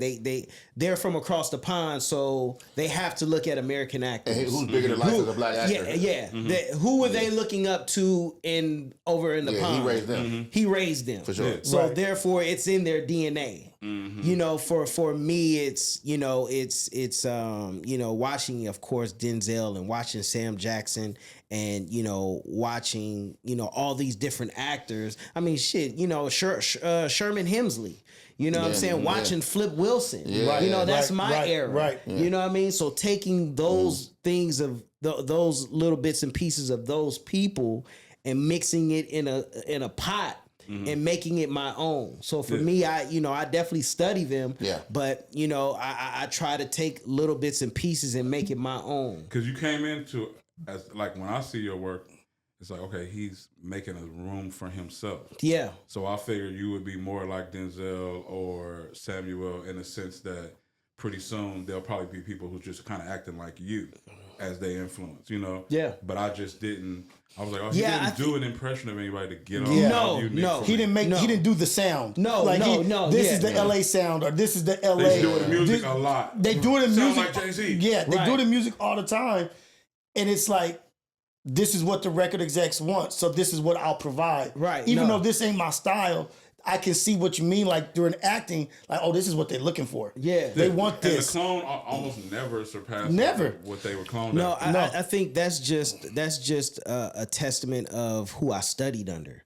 I studied under Marla Gibbs, who right up here, had the Vision Theater and Crossroads, to where my acting teacher was Whitman Mayo, who played Grady on Sanford and Son. These are the giants. These are the people. This is the foundation that I stand on. Yeah. So I'm learning from them. Yeah, Denzel definitely came along, but I'm studying, I'm studying hands-on with them, the Ozzie Davises, and you know what I'm saying? Fire. Like, those are the people that I studied under. So, like I said, as growing up as a young man, the Flip Wilsons, you know what I'm saying, the Sherman Hemsleys, you know what I'm saying, I take from them. Hell, even the David Allen Greers. Right. I think for me, David Allen Greer is so underrated. It's crazy. Comedy and physical comedy with facial expressions. He has one of the funniest characters on Martin ever. Dude, absolutely. He played the preacher. Brother, Carmichael's Nine eyes. Down, Satan, down. Like, for me, the dad on the Carmichael. David Allen Greer is who hilarious for me. In Three Strikes. In Three Strikes, yes, absolutely. Facial expressions, all David Allen Greer. When they used to compare y'all careers, what did you feel about that? Me and David Allen Greer? I never heard that. You never heard that? You never heard yourself being called the David Allen Greer of hip hop?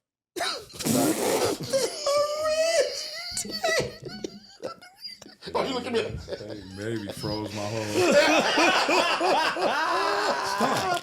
Oh man, that's funny. You know who you brought it up too? I think you brought up the show. Who's an underrated actor in the TV show? His acting on the TV show, The Rock. The dude who played Rock in the Rock show. Charles Dutton. Charles Dutton. No, amazing. Why he's a fade? Dude, him and his wife. His wife's a fade too. Like his. He comes from that theater, though, man. Oh, does he come from theater? Oh, okay, that's what. Oh no, for sure. His I thought ability. That part too. He's had acting classes in the pen. But he definitely has that experience. He definitely had that experience, but also two theaters. This motherfucker about Drew. I love acting like OG.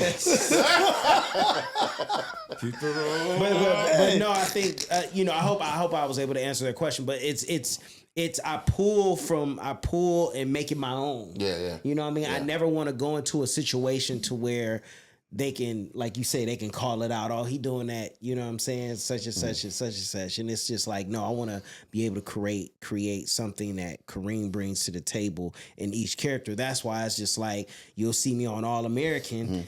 you know, and you know, I'll still crack a joke here and there, but the message and the seriousness is still there. And then you turn around and see me on the Vince Staples show, and it's the total opposite. Right. You know what I'm saying? Yeah. It's like you know, for me, it's all about being a chameleon. You know what I'm saying? And I think that's what it is for me. Is you think you could do that too good at the beginning of your career? Like, you know, you're not supposed to go full retard on it. Like, no, I think you pull it out when you need to. You know what I'm saying? That's one of my favorite movies, too. Amazing. I think you pull it out when you need to, but also too, that's how you create longevity. I feel like, what's that white actor's name? He played. He landed the two best trilogy, like the two best roles any person could land. It's like this motherfucker was Keanu Reeves, the elf lord in Lord Matrix, of the Rings, and he was in Matrix, and then you was Agent whatever. Yeah. Right. But I'm like, man, you acted so good. Wait. No, not Matrix. Yeah, he was a Mr. the Sims. agent, Mr. Smith. Mr. Smith. Yeah, and he was the father of the. You had two big ass trilogies. Yeah. But his acting is so good, I couldn't see him on anything else. Right. You see him in all that. Keanu did John Wick and Matrix. Man, Keanu is maximized on not acting good. Right. But if you do the Lord of the Rings, here's the thing. do the Lord of the Rings. The Wizard was in X-Men as Magneto. What's crazy is the Matrix and John Wick are parts for that kind of. If you look at him as not that great of an actor, right? Which is fine.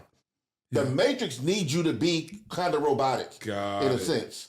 John Wick the same. When once everything got killed, his wife died, lost his kid, and he's on a solo crash mission, which don't need him to talk a lot. He just blanked out, crashed out. Both of the roles is perfect for that type of style of acting. Now, am I talking about him from Bill and Ted? No, I'm not talking about that. But you know, every time I watch any movie of his, when the credits go off, I just see Bill and Ted going, oh, whoa. Every time. You would have been fucking Yeah, but those are the perfect him.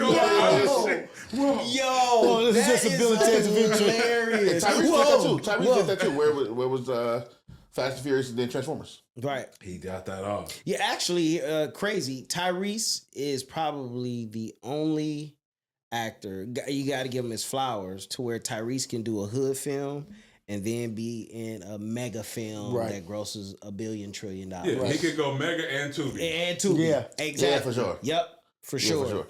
But yeah, those are my actors. That is what I pull from.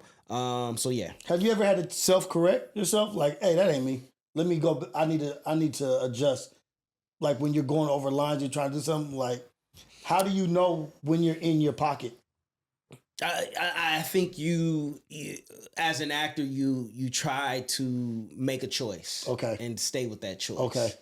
When you get on set, you can discover something new in the first take, and you can be like, "All right, let me try it a different way." Okay. You know, you never want to do the same take over and over again. Okay. Because it becomes mundane, monotonous, and what are you giving to the character? Yeah. What is the director getting from you? So you but the try same different old every thing. time? So I try to give a different take every time. Okay. You know what I'm saying? Because you just never know what you are Say, my feeling man, what in it that look like? discovery. Say, my man. What it look Yeah, like? you know what I mean? And being present. Right. Yeah. You know, how does that feel being present? If I'm talking to my daughter, you know what I mean? What does that feel like? Yeah. Even though I have a niece and a nephew, but placing my niece's face In that young girl's face and how I will talk to my niece. You don't know about. I'm with you. Look, the head nod though. You're damn right. No. You're damn right. No. I got a question. Wait, no, I got a question for y'all. Right now, though. After y'all, I got a question for y'all. Got it. And I got a question. Let me ask you this. Okay, we're about a little wild territory now, right? You are young. I would assume. Can I assume single? No. You're not single. These blew up the I love spots. it. All right. I mean, You love it. Right. Okay. Yeah. Okay. Cool. Yeah. Okay. You're a young. Let me ask you this then. Uh-huh. You're a young, handsome black man out here. Right. Hardworking. My little wife's calling. Yeah. Hardworking black man out here. With an awesome career in LA. It's kind of like the dream for most people that want to do, especially entertainment, right? How is it dealing with women. And I don't mean you dealing with women. I mean like being out here and women being like, oh, he's one of the ones.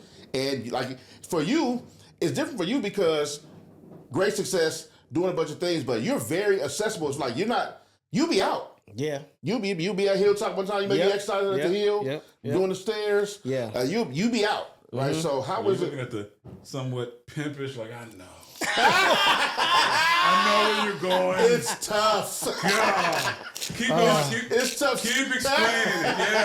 Yeah. A little more detail. No, but how is it dealing? Because that gotta be tough. It gotta be tough. it and, is. age of social media, so it's heightened. Oh even yeah, more than no, that, it is. I mean, with social media, there is access. Okay. But also too, for me with social media, you have to be very careful. Absolutely. Because a young lady will DM you or whatever, and you say something slick. Boom, The next thing you know, you may look on the Shade Room or Hollywood Unlocked, and they got a screenshot and the girl's picture there and your picture up in there, like right. She like, look what Kareem said. You said some crazy to her. You know what I mean? Right. So I think for me, fully understanding what social media is and how to use it, I stay away from that to where, therefore, I don't put myself in that situation. For me, being in the business since the 80s, it is a different time to where, if you saw Denzel, it was a big thing. It was like, oh my God, he's, I just saw him as such and such. But I think for me, it's just a different time to where most of my business and most of where I patronize is in my community. Yeah. And you're the approachable dream. And to that point though, also with social media being so prevalent, such a big thing, it ain't like it used to be where you would rarely see celebrities unless they showed up on a TV show. Absolutely. Or a movie, you would just not see them. No, you would not see them. Right, but now you just see everybody everywhere. Everywhere, and it feels like it because they're on social media. Right. So it's nothing to see somebody go to maybe be out at getting coffee somewhere. Though they may not be in your state, you know that person goes to get coffee somewhere. Exactly. So it could be a little different now. Now, that doesn't stop the young, wild, and aggressive feline. Because your thirst level is different now because you're an opportunity also. Yeah, for sure. That's what I'm saying. A tangible dream. They're like, approachable dream. Yeah. Dream. Damn, I got some type of change. Exactly. Yeah. They would believe. They right here. Right here. But if you watch this that video, you've seen how he said all that. You can see that he looked. He had the color, half zip stuff. So he said, Stacy. like when he started explaining it as an obstacle, I didn't hear like, oh no, look what she's trying to do. I heard like. That's exactly Silly girl. Only thing you do is change the accent. Exactly. That is it. Look, bless her heart. Bless her heart. Silly girl.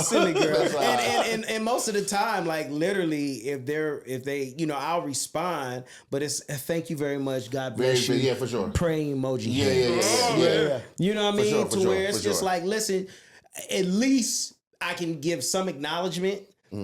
Depending on what it is. Hey, I got this. I got this wide open for you. Whoa! Hold on, I'm gonna do this. Yeah, thank you. God bless. Will be the right. Look, I'll do this. Right. Okay, I'll do this. Praying emoji again. Praying emoji hands. And you gotta even pick the color of that one. Right. Because the white one kind of needs this. You gotta pick a nice dark. Sincere. Nice dark sincere is hilarious. A man dog a little bit. So that is the green. He sent the white prayer hands. Like, I sent the black. And send the white ones with behind it. That means it's still a possibility. You're right. He sent the white prayer hands. That's what that is. Well, my question for you first is, as acting being like a real superpower to me, have you ever used your acting in the world to like deal with a situation? You just start acting. Absolutely. Yeah. Yes. Absolutely. I think we're all actors. Yeah, in life, That's the truth. period. You know what I mean? When that bill collector come or call, it's two ways you're gonna handle it. Yeah. You either gonna be like, hey, how you doing?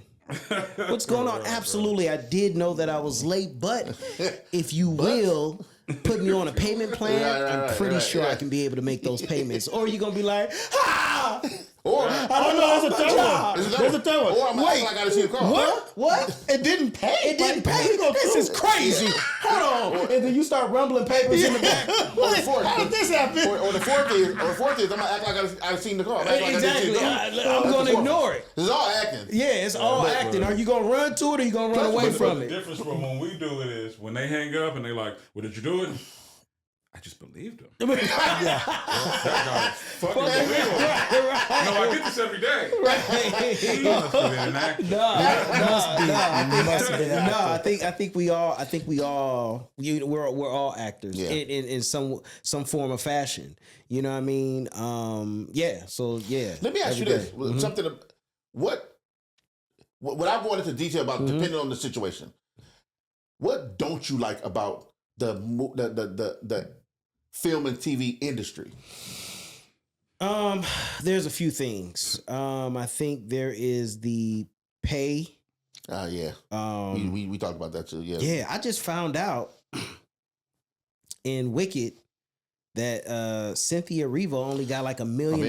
Yeah. Really? And Ariana Grande got like 15 million. And they're not even talking about her role. Cynthia is Cynthia is literally the main leading the whole movie. Like she's carrying the load. And they're talking about how she's carrying it herself. I'm making deeper than that, right? Because there's an argument, not that I necessarily agree, that Ariana Grande, I'm not saying I agree. Yeah, for sure. You can use that, but the other two, I forgot. It's two other actors. One guy. With it's Jeff Goldblum then Jeff the Asian lady for 5.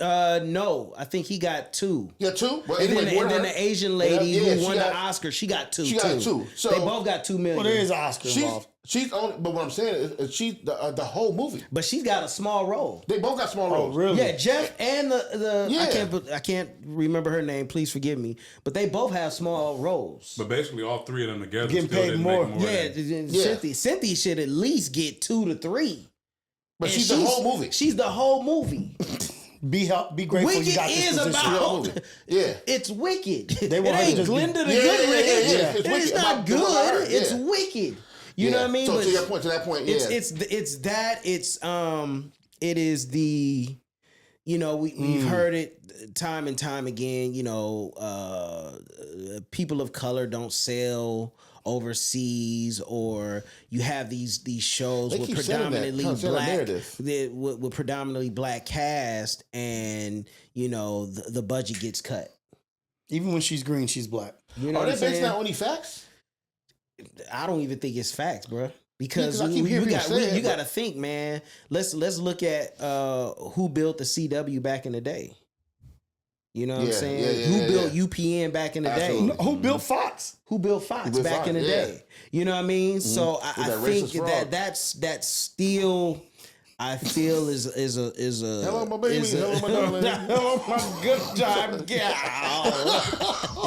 Right in our faces, right? But make him a fraud. Yeah, right. Yeah, but I think that's it's the pay. It is the it's the I think we're getting a little bit better as far as having people that look like us tell our stories. Yeah. You know what I mean? Yeah.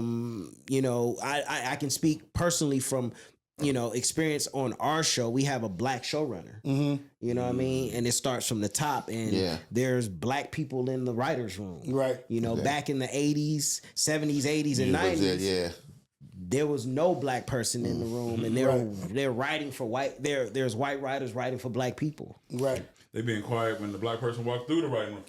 Hold on. Yep. Let them know how easy. Yeah. But I think those are the things that still kind of, you know what I'm saying, it makes me uneasy. Yeah. But once again, it's going back to knowing what you know, and do you allow it to mess up, or you continue to do your part and push through. And it's such a kind of like a messed up position to be in, right? I talked about my early days in writing for rappers and how I took deals in a sense that maybe financially what it seemed like at the time beneficial to me, right? But I knew consciously that were wrong in the long run. But I wasn't in a position to not take it. Right. So I feel like her or like other people in certain areas where they're like, I'm tired of being in that position. I'm tired of being in the position where, like, man, bills is due. Yeah. And it's not $2 million, it's $1 million. It's messed up, and I know what y'all doing, and I know how y'all getting this off, but what I'm gonna do? Right. And I'm starring, and it might lead to something else. So you're gambling on yourself. Yeah. Is it her biggest role? I want to say, I think so. I want to say because this is a movie that she's leading. She's starring and leading it. And then at the end of the day, I don't know the ins and outs. Yeah. We just see what is surface. Yeah. But once again, she's betting on herself. Yeah. But she's such an amazing artist. She's acting, she's singing, she's doing her own stunts. They say she killed it, though. No, she's doing her own stunts. Yeah. You know what I mean? To where it's just like she's betting on herself to say, hey, yeah, I may take this, but that second part, because there's 2 parts. There's a Wicked 2. Yeah, there's it's coming out next year, probably the same time. Oh yeah, she's gonna read. You know what I'm saying? Yeah. But also too, I think she's gonna be nominated for an Oscar. Okay. And with that comes, hopefully, I can be able to now set my price. But also too, people can truly see how super talented she is. It was on display. Yeah. Like you cannot deny that. Yeah. You know what I mean? But it's the pay, because you look at it's the reminder. It is the reminder. It's the reminder. Remember Viola Davis? Yeah, Viola Davis, but also too, just a year or 2 ago, it was such a big deal that Angela Bassett became the highest paid actor on TV. Yeah. And it's just like, why did it take this long? But Friends was getting $1 million an episode. Yeah, exactly. What? And Living Single was it, which they got Friends from? Right. Even the new Black Panther, the second one where the Hispanic dude was in it. Yeah. There was a big thing about that in Mexico because it was Mexican Panther. No, because they were saying that they would never give a dark-skinned Mexican a lead role. Right. Because it won't sell. Right. So they don't even give dark Mexicans lead roles. Yeah, it's all BS, man. It's all BS. What did he say? What did he say? Pantero. But yeah, it's worldwide. It's those things that, you know what I mean, to where it's never gonna change. It's just interesting. It's changing. Man. It's changing. I mean, like I said, being in the business in the 80s, it has changed a lot to where you have shows like, the Good Neighbor or The Neighborhood with what's the comedian, Cedric the Entertainer. See, here's the thing too, which I don't like. Right, is that you guys are trying to tell me who makes money globally or not, right?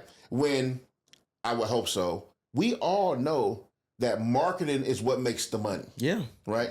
You can market anything to do anything. Yeah, for sure. Right? So that's the part that's killing me. So it's like we don't have, other than J-Lo, we don't have huge Hispanic stars. Right. Or we don't have huge, and what's crazy, we got huge black stars that aren't getting paid like their counterparts. Yep. Right? When I talked about when Viola Davis talked about her career, if you line her up with Meryl Streep. Right. Fam, don't bar for bar. Bar for bar. She should be getting paid, and she kills it. Yeah. Every time, right? And she's a draw. She's a draw. Yep. And it's hard. It's hard because they're not put in position or get the opportunities to be. Right? When we know that, bro, you could take anybody from anywhere and make that movie be the thing. For sure. Or that show be the thing. No, absolutely. But you guys try to trick us on, this person don't bring the people out. No, anybody can bring the people out. Right. Right now, it's funny how they took what's my man? They took him out. He lost his role with Kane, being Kane the Conqueror. John Abrams. Jonathan Majors. Jonathan Majors, right? Yeah. And now people dropping their cases. You know, he got married, engaged, stuff like that.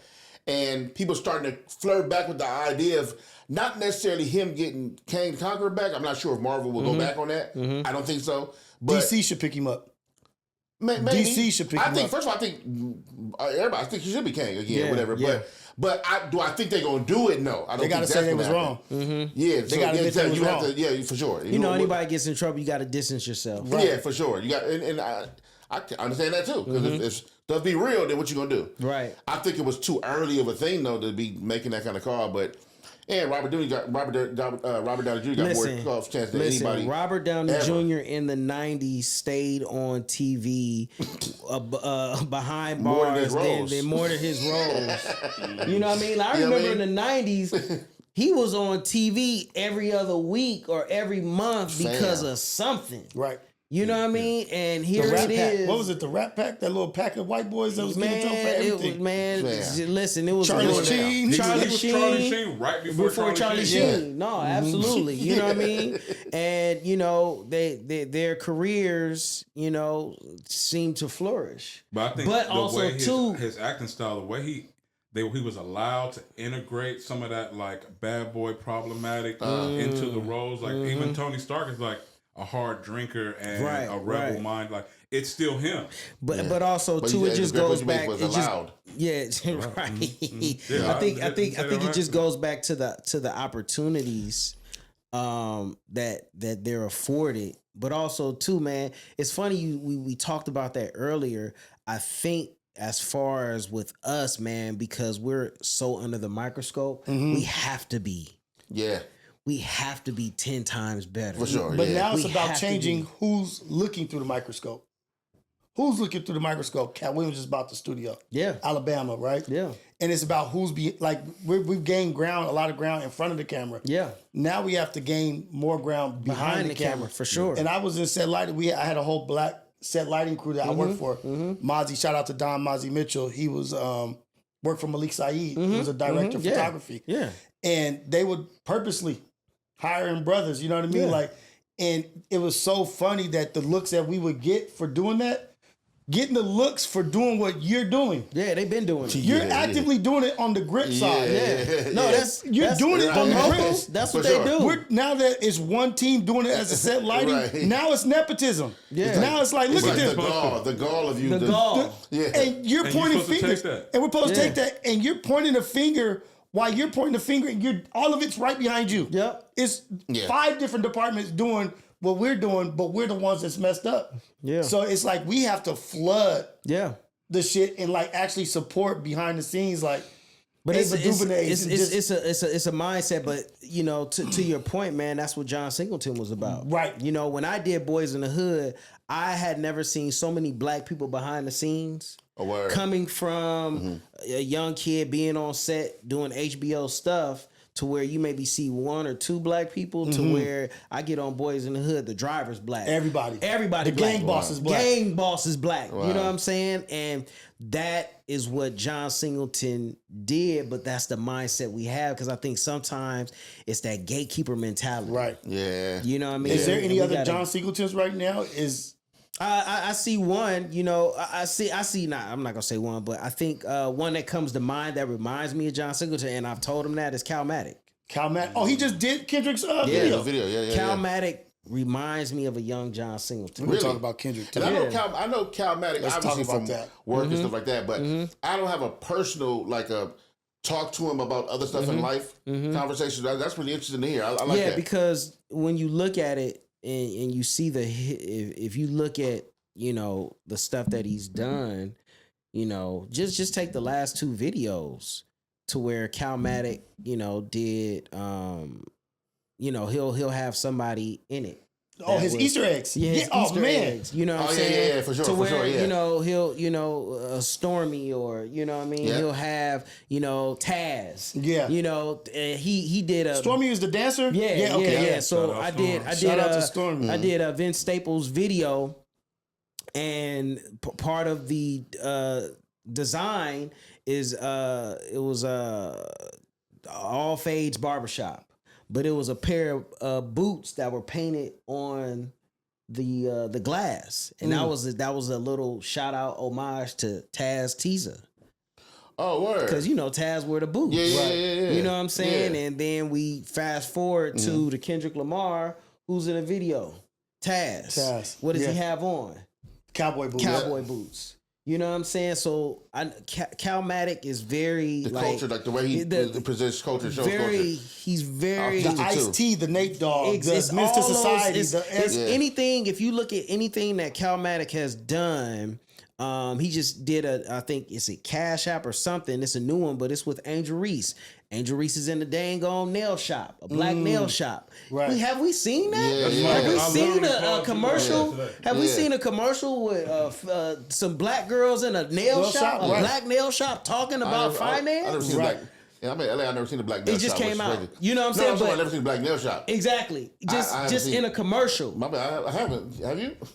They're around. They're around. I know what you're talking about. I'm saying I haven't seen them. Yeah. And especially it ain't like down south. Right. But I just haven't seen them, out here. Right. And So, if I do see them, they don't go. Right. So it's those things, and I see him as a John Singleton, like Calmatic, and you can see him growing in that genre, for sure. He's actually going to film. Yeah, I mean he's already done done two films. He did House Party and he did White Man Can't Jump. Yeah. Oh, You know what I'm saying? So and he shot White Man Can't Jump right in Lamert Park. Yep.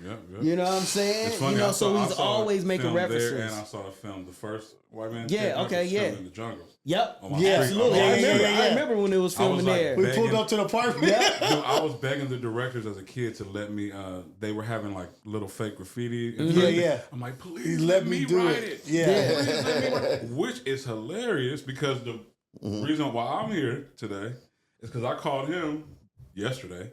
And then I followed up today because I wanted to put a note in either whoever whether it's going to be Calmatic or whoever. Mind you, he didn't. I heard none of this. He don't know none of this yet. Okay. Because he just was like, we started talking about Trump and he was like, come to the studio.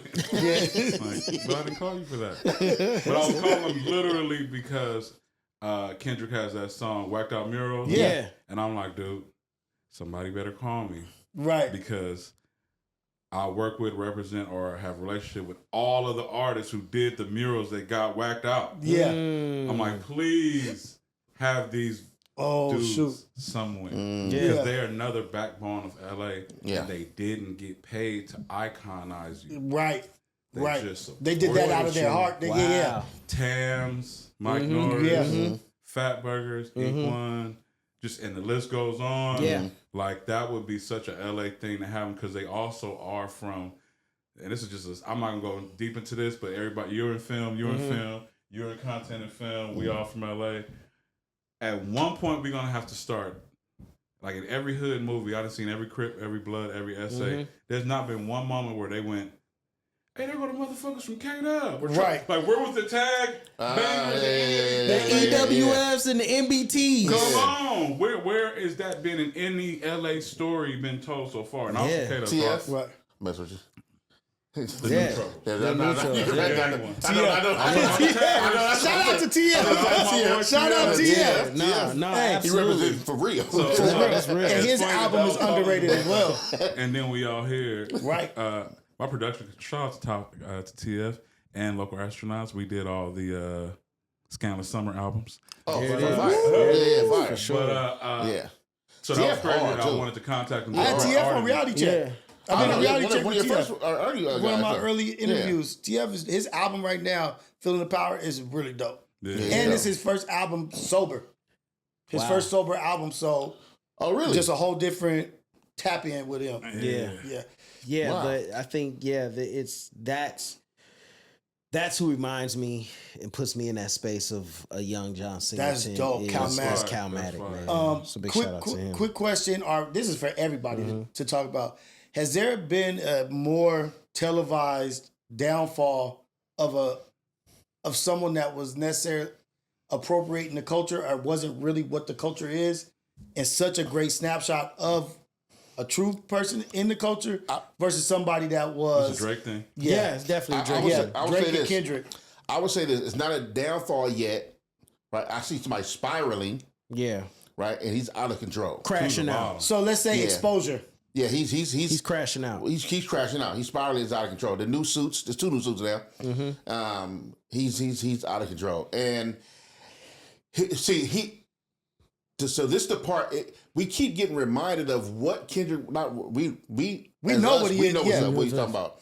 But y'all keep getting reminded of what he was talking about in the first place. Right? What they not like us actually means. Yeah. Because y'all tried to make it a light skin, dark skin thing, right? Which was a ridiculous argument, especially if you know Kendrick. Right, it's ridiculous. So even the way he's responding with suing Universal, and then suing his own company, his own company, and then suing Universal again for defamation of character, all that too. Right. It's like, bro, you are. This is the reason why this record is a record. Right. You keep leaning on the reason. The reason. You keep on doing. Yep. You don't even know that this ain't cool. Right. And you don't know the culture looking at you like who. Anybody ever did this? Who ever sued for a moment? Nobody. It's definitely a Karen moment. Exactly. It is a Karen moment. For sure. You keep doing it. It's like you look crazy. Yeah. And what's crazy is you think that it's like you did this and then you're drinking your own Kool-Aid because you believe that you've been on top for so long, right? You may be invincible. And then Pusha shows you wasn't. He showed you had a chink in your armor. Yeah. Right? And then Kendrick is doing a systematic to tear somebody apart. Yeah. Right? And by doing him, yep. And you are realizing like, wait a minute, the money, the chicks you've been dealing with, none of that stuff can make you cool. Listen. Having money, if you lame with money, you just gonna be lame with money. It doesn't save you from it, and that's what I'm saying. Is like you're trying to beat someone that it is. I am this, and now I'm beating your ass with what you thought you could steal, right? And you don't even understand this ass whooping, right? And I'm watching you crash out. I'm watching you can't even fathom what this culture is. What LA is such a broad. For sure. Like thing, and so he's just like literally coming out with ponytails flipped up and this and like what are you duck faces, what are you doing? Yeah. Oh, like it's like you've been exposed. Now we see you, Drake. Yeah. It's like Kendrick did his part and you doing all the rest. Yep. Kendrick did his part by tearing you apart. You don't want no smoke with that. It was very strategic how he did that. Brilliantly done. But also, you're doing the whole complete other half of the jokes. Yep. You are the joke on the other half of it.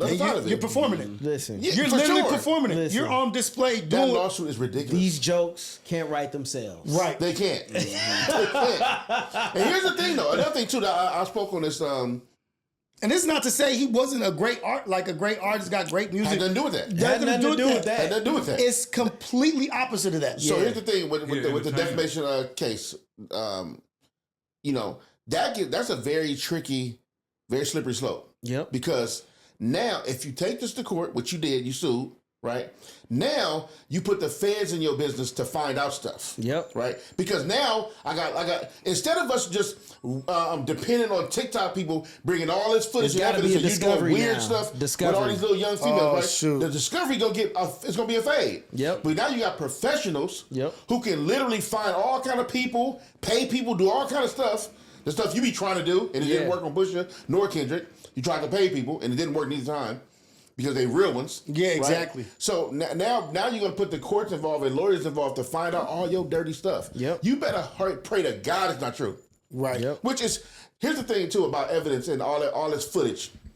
Let's say, and I'm gonna say this, let's say you never ever actually were considered technically a pedophile, and I don't know how you consider that because that just means you are. Even if without the act of sexual act, you're still a pedophile if you think it's in your mind. If you sexually attract to kids, so there's no way to prove that, right? Unless you do it. Right. And if we have all this footage of you saying crazy stuff to young people, that girl on the stage, that was ridiculous. What he said to that girl on that stage, that was insane. What did he say? Right. About that girl and her breasts? If you were old enough, she was 17. Yeah. Talking about if you were old enough and your breasts or something, or he hugged her and said something about her breast against him, something. And if you was older or something crazy. That's crazy. And then he still kissed her and did all. Then kissed her and did all stuff like, and the way he talked to the old girl in text. I forgot Bobby something. The way they talk in text. And what's sad the girl from Stranger Things, the little girl from her. Billy, Bobby something. Bobby Brown. But the way she talks about him is an innocent child talking about somebody she looks up to like a friend. But all the adults in the room are looking like, fam, that's not appropriate. Right. Like, why are you doing that? That's not your little niece. Right. You know, you would talk to your niece like, hey, niece, I love you. What you doing today? Yeah. Who? That's your boyfriend? How old is he? But you can't be the dude. Yeah, you can't to do be it. the dude. Anyway, I don't want to go on no rant, but you just look crazy, and you keep helping us.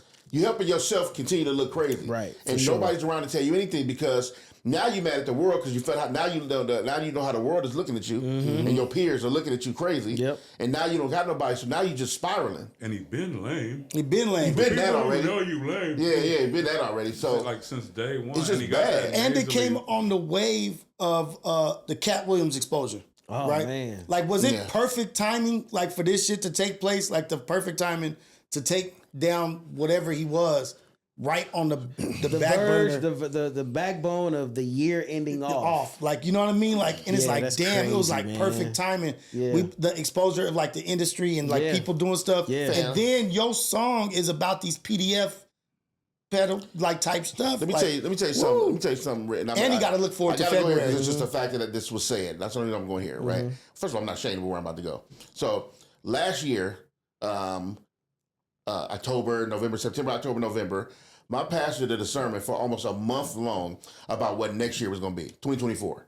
In 2020, I mean, I'm sorry, 2025. And no, I'm talking about this last year. Oh, got you. About what 2024 was going to be. Got you. Right. He did a month-long sermon, and then he then doubled back in December about what 2024 was going to be. He kept saying, this is the year of exposure. He kept, it's on tape, we got it on YouTube. He kept saying, people are going to get exposed in a major way. So some of your biggest people, some big entertainers, some of your biggest pastors, some of your biggest preachers, some of your aunties, some of your mamas, one of y'all.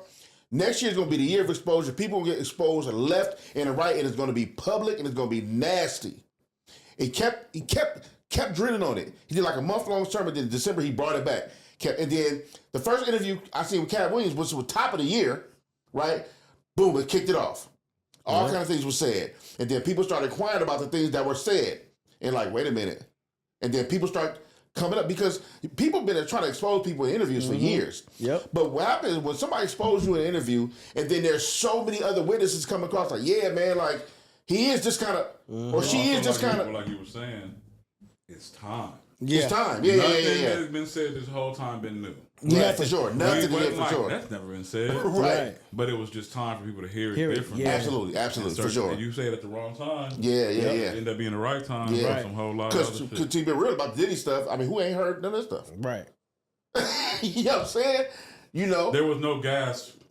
Yeah, you know, there was no. There was I was like, no- yeah, I've been a nasty. I thought, you know, There was, it's going, here we go. Yep. boom, a tape and all kinds of stuff. Yep. That, all Here that we stuff go. started, and then people start coming up, and then now people are quiet because there's more people. There's more people to get exposed, Yep. and more things to come across. So, I'm looking forward to it. Yeah, you, it's you like what? You said what? I'm looking forward to Oh, it. oh yeah, for sure, for sure. Now Trump is in office, so you know it's going to be more it's, secret. hey, it's that's definitely the other thing is like get your popcorn ready, right? No, like for sure. if you Last want, time he was in office, we got clarity on that alien situation. oh dude, he was like, "Do y'all want me to reveal the JFK?" It was like, "Yeah." Bro, I'm gonna say this on camera. And I didn't even know we had a superhero force in real life. Yeah. With suits and the shit. Yeah. I don't want people to take what I'm about to say as I voted for Trump because I did not vote for Trump. Right. Let me say this, man. You didn't physically vote for him. Trump, Your spirit, we know your spirit was out.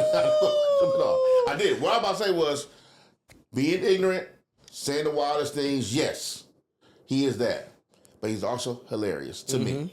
He's hilarious. To say some of the stuff you got to say, you got to be a different kind of bold. Yeah. To say some of the stuff he says, and it's not even like Well, he touched on it earlier. it's What was it called? The white in underwear. right. Because I'm thinking of, I'm like, if nobody is going to point out Trump, at least you would point out his masterclass in casting. Oh my God, dude! He's listen. He should win casting director. He would have got of Vince the McMahon year. if that's the whole nother. Right. He's like, Vince would have brought the Undertaker with him. Right. That's what I'm saying. When you see who's in charge of DEI, Oh my go God! this way. Keep doing your thing. Keep doing your thing. You'll be in the government. Which I know Luck and Rios we want to all talk to you like more as an agency and see when you want to get into the controversy part of your career. Yeah. Listen, You did all the good acting, bro. What you mean, Kareem the Dream Grimes? Yeah. That them stories start coming Here out? we go. Listen. You mean Kareem? I pride myself on staying out the way of the bull crap. Right.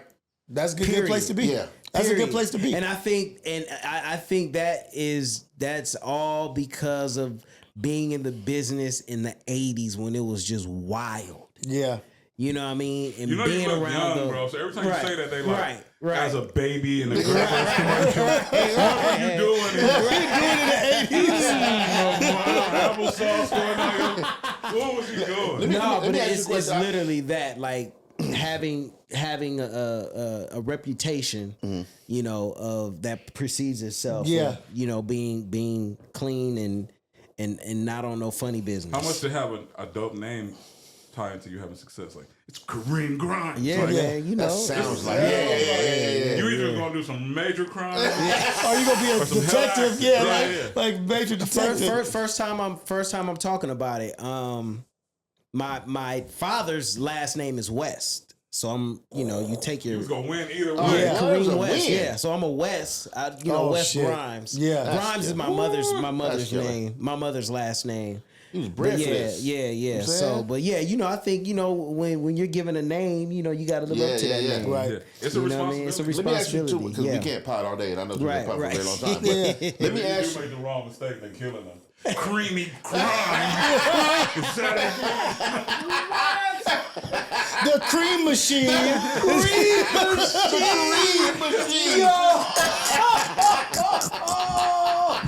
Cream machine Grimes.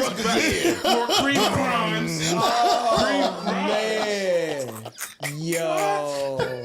The cream machine When he comes out, all you hear is is that. wild work. It's a hell of a porn name. Is it Kareem Grimes?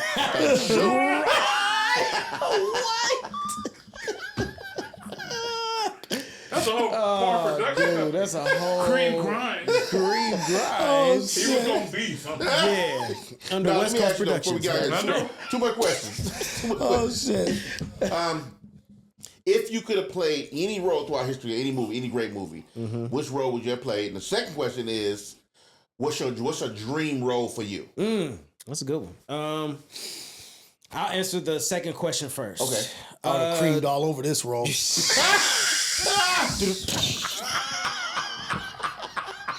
I would have creamed all over this. This roll. Y'all cream that bro. And then wait for your reaction. It gets grimy. It's grimy. It gets Shit gets grimy, baby. Yeah, I grind That's that one. crazy. Oh shit. I think for me the perfect role will be mixing drama and comedy together. Dramedy. Okay. A dramedy. Okay. American Fiction is perfect example. Oh, that shit was so good. Yeah. That is that You would would fuck be with something like that? Yes. Yeah. Dope. Because I'm glad you asked. Before you finish, too, I was gonna ask you and Rio what would be if you could cast him. Oh. in any wow. movie. So finish answering. That's but I was yeah. American Fiction, and how that film gave you, you know, comedy and drama. So that would be like a dream role to be able to make you cry and laugh. Dope. That's dope. I got the role. And then, you said the first Who one you would wanna was play? who would I want to play? Yeah. What role would you have wanted to do? Oh man. I mean, a lot of people know that they were just like, oh man, you would have been a good Eazy-E and this and that. But because That's a cold one. I actually fire. did I went on a campaign because I wasn't getting an audition, but big shout out to my boy Miller, Free Minds. We actually did. It's on YouTube, but I actually did. I created a whole scenario Oh, word. Okay. of Eazy-E audition. with or without the curl. With the curl. Oh, let's go. Yeah, That's right. and I want to say either Questlove retweeted it. A word. Yeah, so I just had a picture. It's a black and white picture. But that one, and then I want to say, John Lewis in I think it was Ava DuVernay's film King. Selma. Selma. Okay. Yeah. I would have loved to play John Lewis. Word. You know what I'm saying? But yeah, I think off the top, Power roll right there. Damn. yeah. Those You would would roll out be. how you play? that Okay, would yeah, be- the casting. What would you do? Now I got mine. You might have to gain a little weight and get an accent. Yeah. I think I would have you play Marcus Messiah Garvey. Okay. Yeah, for sure. So that story, I would love to see you play that role. Yeah, for sure. Marcus And- Garvey. Yeah. Yeah. I think that'll be fire. Yeah, absolutely. And it'll push your limits with acting. Like I said, gain some weight, whatever, and there's got to be an accent. Yeah. Definitely a lot of research and history. Yeah, I mean, we for know the sure. story, but I'm saying family stuff and stuff like that. I would love to see that kind of. Marcus Garvey? Yeah. Okay. That's a bar. That's dope. That's a super Where bar. you going? I like the dramedy, right? And I think this would be a good one. Is successful. It could be an actor, successful black actor, father, husband, who grew up in the hood, but now is raising his children in Chatsworth or some shit out there. But you lose it, and now you got to move back to the hood with your bougie daughters and your wife, and have to teach them the way of living, navigate. Yeah. What you grew up in, but they not used to. Yeah, that's fine. That's fine. And it could be drama. Yeah. And it can be actually comedy. For You know what I sure. mean? Because And there's call it- some real call life it hell. lessons in that. And then no, for real. That's dope. I think That's that would be Like I think you would be- having to take them to the Slauson swap me. meet. Are they going to Crenshaw now? Dude. Right. You know what I mean? Like Or they going to Dorsey right now? Yeah, and for it's sure. like, baby, this is the They this. look around like, what's all these braids? Right. What's that?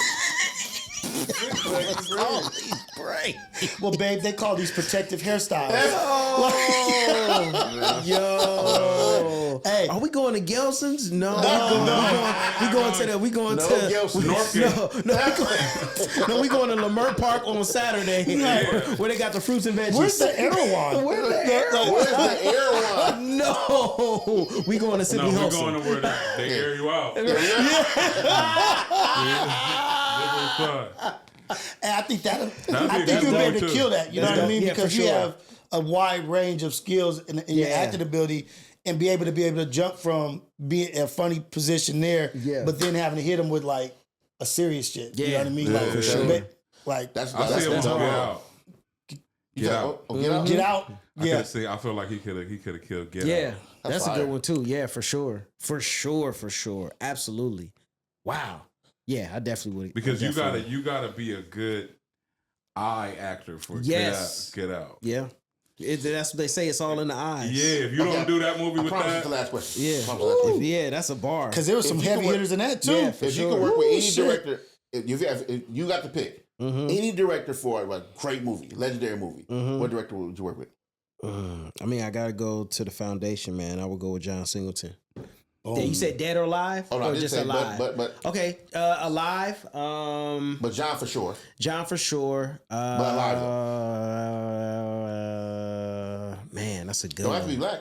because I know who I got for you. I know. Let's see where you're going. Guy Ritchie. Got I love Guy fire. Ritchie. Yeah. Dude, I I can love see God, you in love. anything Tarantino. Yeah, for sure. I Oh, can for definitely sure. do that. Yeah, Dude. but I like Tarantino. Guy Ritchie's. I like Guy Ritchie's His layers, man, and characters and Yeah. fast and the whole nine. But I love Guy Ritchie. for He's sure. got his own pocket. He does. He really has his own pocket. That's another like all of Guy Ritchie's films. I love, bro. They're really good. I love Guy Ritchie's films. Even the man. one with Matthew McConaughey. Yeah, The it was it came on Netflix. that shit. He was a weed dealer. Yeah, the weed dealer Yeah. out there. That shit was Yeah, dope. I love it. I Brian love it, Palmer got some good films too. man. Like just a director. He's a good rapper too. Look, Man, if you don't knock it off, look, huh? Excuse me? Excuse me? Somebody said what you say? Excuse me? Hey, this has been amazing, man. This is Relatable episode 6. What a honor to have you here, Kareem, man. Thank you, to brother. bless us with your presence, and you, Badru, as well. Can you let us know of anything that's coming in the... Listen, you gotta love Badru, man. You got. I'm just glad I'm here with him. You guys don't understand the overrated. Literally, this dude would only come on the podcast if I didn't come on the podcast. Every time. And this dude called me like, last episode. With my replacement. So it's good to just hear Badru is uncreamable. Listen, man. You're spot on with that. So it's an honor. I'm like, No, man. now I can watch your shows with people around and be like, yeah, no. I was right next to that kid, dog. Yes, my guy. No, I was on them more later. Have you seen season 7's coming up? Dude. Well, yeah, once again, too, congrats on that. Congrats on season 7. Thank you, man. All American. Yeah, we're currently shooting season 7 right now. So it came out in the trades. We'll have a sneak peek in January 29th. Dope. And then we will be back officially February 3rd. Boom. So Fire, we got that, and then the Vince Staples show, second season. Oh, We got the second season for Shout Vince out to Vince Staples. Staples, man. Big shout out to Vince Yeah. Staples. Long Beach in the house. You know, and we start that in January. So and then man, You about to be busy. Yeah, it's been great, man. I've been first doing. of all, we got a pipe. Yeah. We got I was getting there. I was getting we there. got it. I was getting there. People don't know. But yeah. So and then voiceovers, man. I've been doing a lot of voiceovers. for So sure. just be looking out for the Taco Bell commercials. Your boy is Fire. going to be voicing those, and That's then what's up, dude. video Shout out to game. Taco Bell for bringing back some things. Yeah, Bringing back the Mexi Melts, Come the on, tostadas. Oh, listen, they got something coming through the pipe, man. It's amazing. Trust and believe. But Hey, dude, you know we both in violation. yeah, right now. exactly. Like every Lamert Parky, and it's like, they were talking about Exactly. breaking down. Yeah, break it down. But no, just doing a lot of voiceovers, man, and working on a video game. I can't give the name out, but yeah, man. So Fire. yeah, it's you been active fish- right yeah, now, like, man. like, Oh, That's like fire. if it fish. No, Hey, it's I don't know what it is, bro. Hey, I'm open to a bunch of things. I don't like have Brett. anything. I don't have anything lined up. Just so, No, he too good. He'll be- just so you know. He said, I'm open to anything you I got. don't have anything lined up. You know what I mean, Kareem? So, Hilarious. Hey, real. He's doing grand purchase auto. It's like, this is about a black man. He's not doing the bullshit.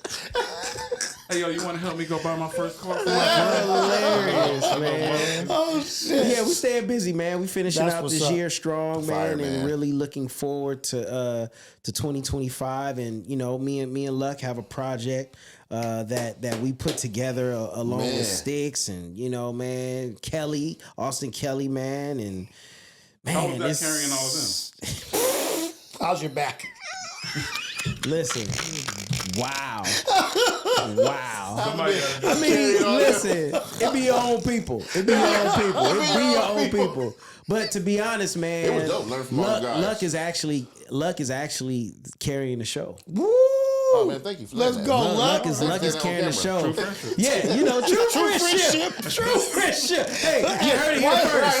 White hands.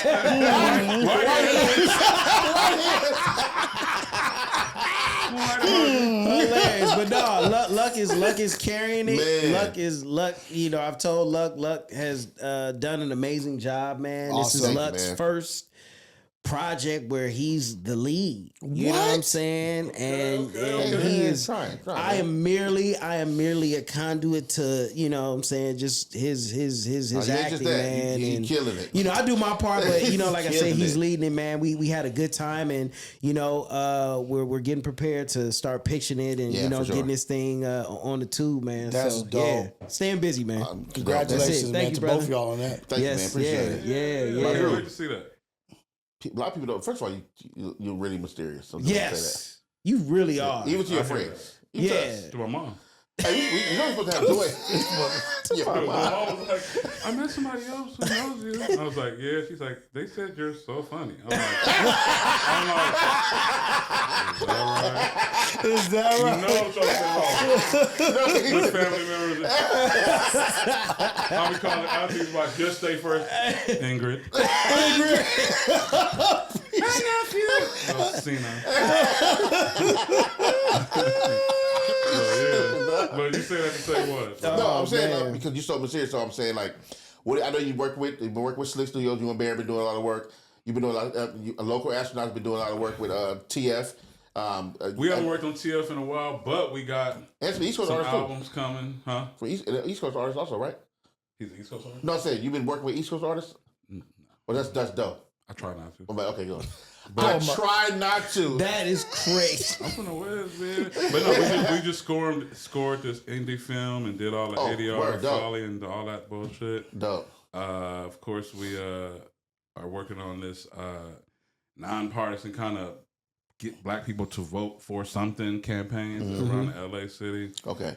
Just being creative, trying to just push this thing that we do a little further. Yeah. Be creative. You know? There you go. But I'm just mastering floating around, just being like in life anyway. Yeah. That's my major thing. Yeah, there it is. So if you see me, just know I probably don't know where I'm at. Yeah. I'm here figuring it out. Right. I kid you not. Yeah. Motherfuckers be like, I'm like, what is that? It's a festival. There's stages and people here. Swear to God, it's Food. There's Honoring you don't know you. where I'm like, and I just bought some ladies some art too. She was like having an art problem. Like, it's Coachella. You just driving by. hey, that's a dope. See how I just fell up in a podcast with famous people? I'm like, only thing people know watching this is that they don't know what the fuck I'm doing. Nah, no, he's. And then he's. And of course, my man. Of course. Why do all these famous people be entertaining this nigga? That's my whole place in fucking hip hop. That's hilarious. That's funny. No, you're hilarious, man. We appreciate y'all coming by, man. Absolutely, man. Congrats to everything. God bless y'all journeys. And y'all doing super amazing things, man. And we have a lot going on behind the scenes. Also, us to mix here in this company separately. I mean, together but separately. Separate, yeah. And thank you, man. Relatable. We glad to have you. This is the podcast where we want to talk to people about like the real life things. For sure. Like, you know what I mean? Make it relatable for people. And really my whole thing was to show just how cool y'all are. Right. Thank you, bro. That's my thing to show, because y'all do dope things all day. But I just want to show people how super cool y'all are, how relatable y'all can be. So that's the point of the podcast. And you know, Rios every time, man. Yeah. Thank you for also allowing me in this space to create dope stuff, man. Us create dope stuff together. This is our creation, man. This is all ours. Yeah, big shout out to dope. Rio. Man, when I come back, can we talk about guaranteed LA watering holes for wives? Because that's like a real thing. Watering Hey, holes. man. He Come on, says everybody stuff, and you kind of need to hear. You kind of need to know. So that's a lead in. That's a lead in to the next topic. Okay. Say it one more time clearly for the people. It's called Guaranteed Watering Hose for Wives in Los Angeles. Okay. I can't wait to go into depth on what It's not even no depth. Wait till we go. You're going to be like, shit, that was the end. Because that was some real shit. The women probably going to be like, Here's up. Name one. Hey, all right, you're right. All right. Okay. So, man, hey, thanks It's been real. It's been real, man. Thank y'all for coming out. God bless you. Welcome to our last episode. Thanks, Badru. he said they know Russell Simmons. And we all got to move to Thailand anyway.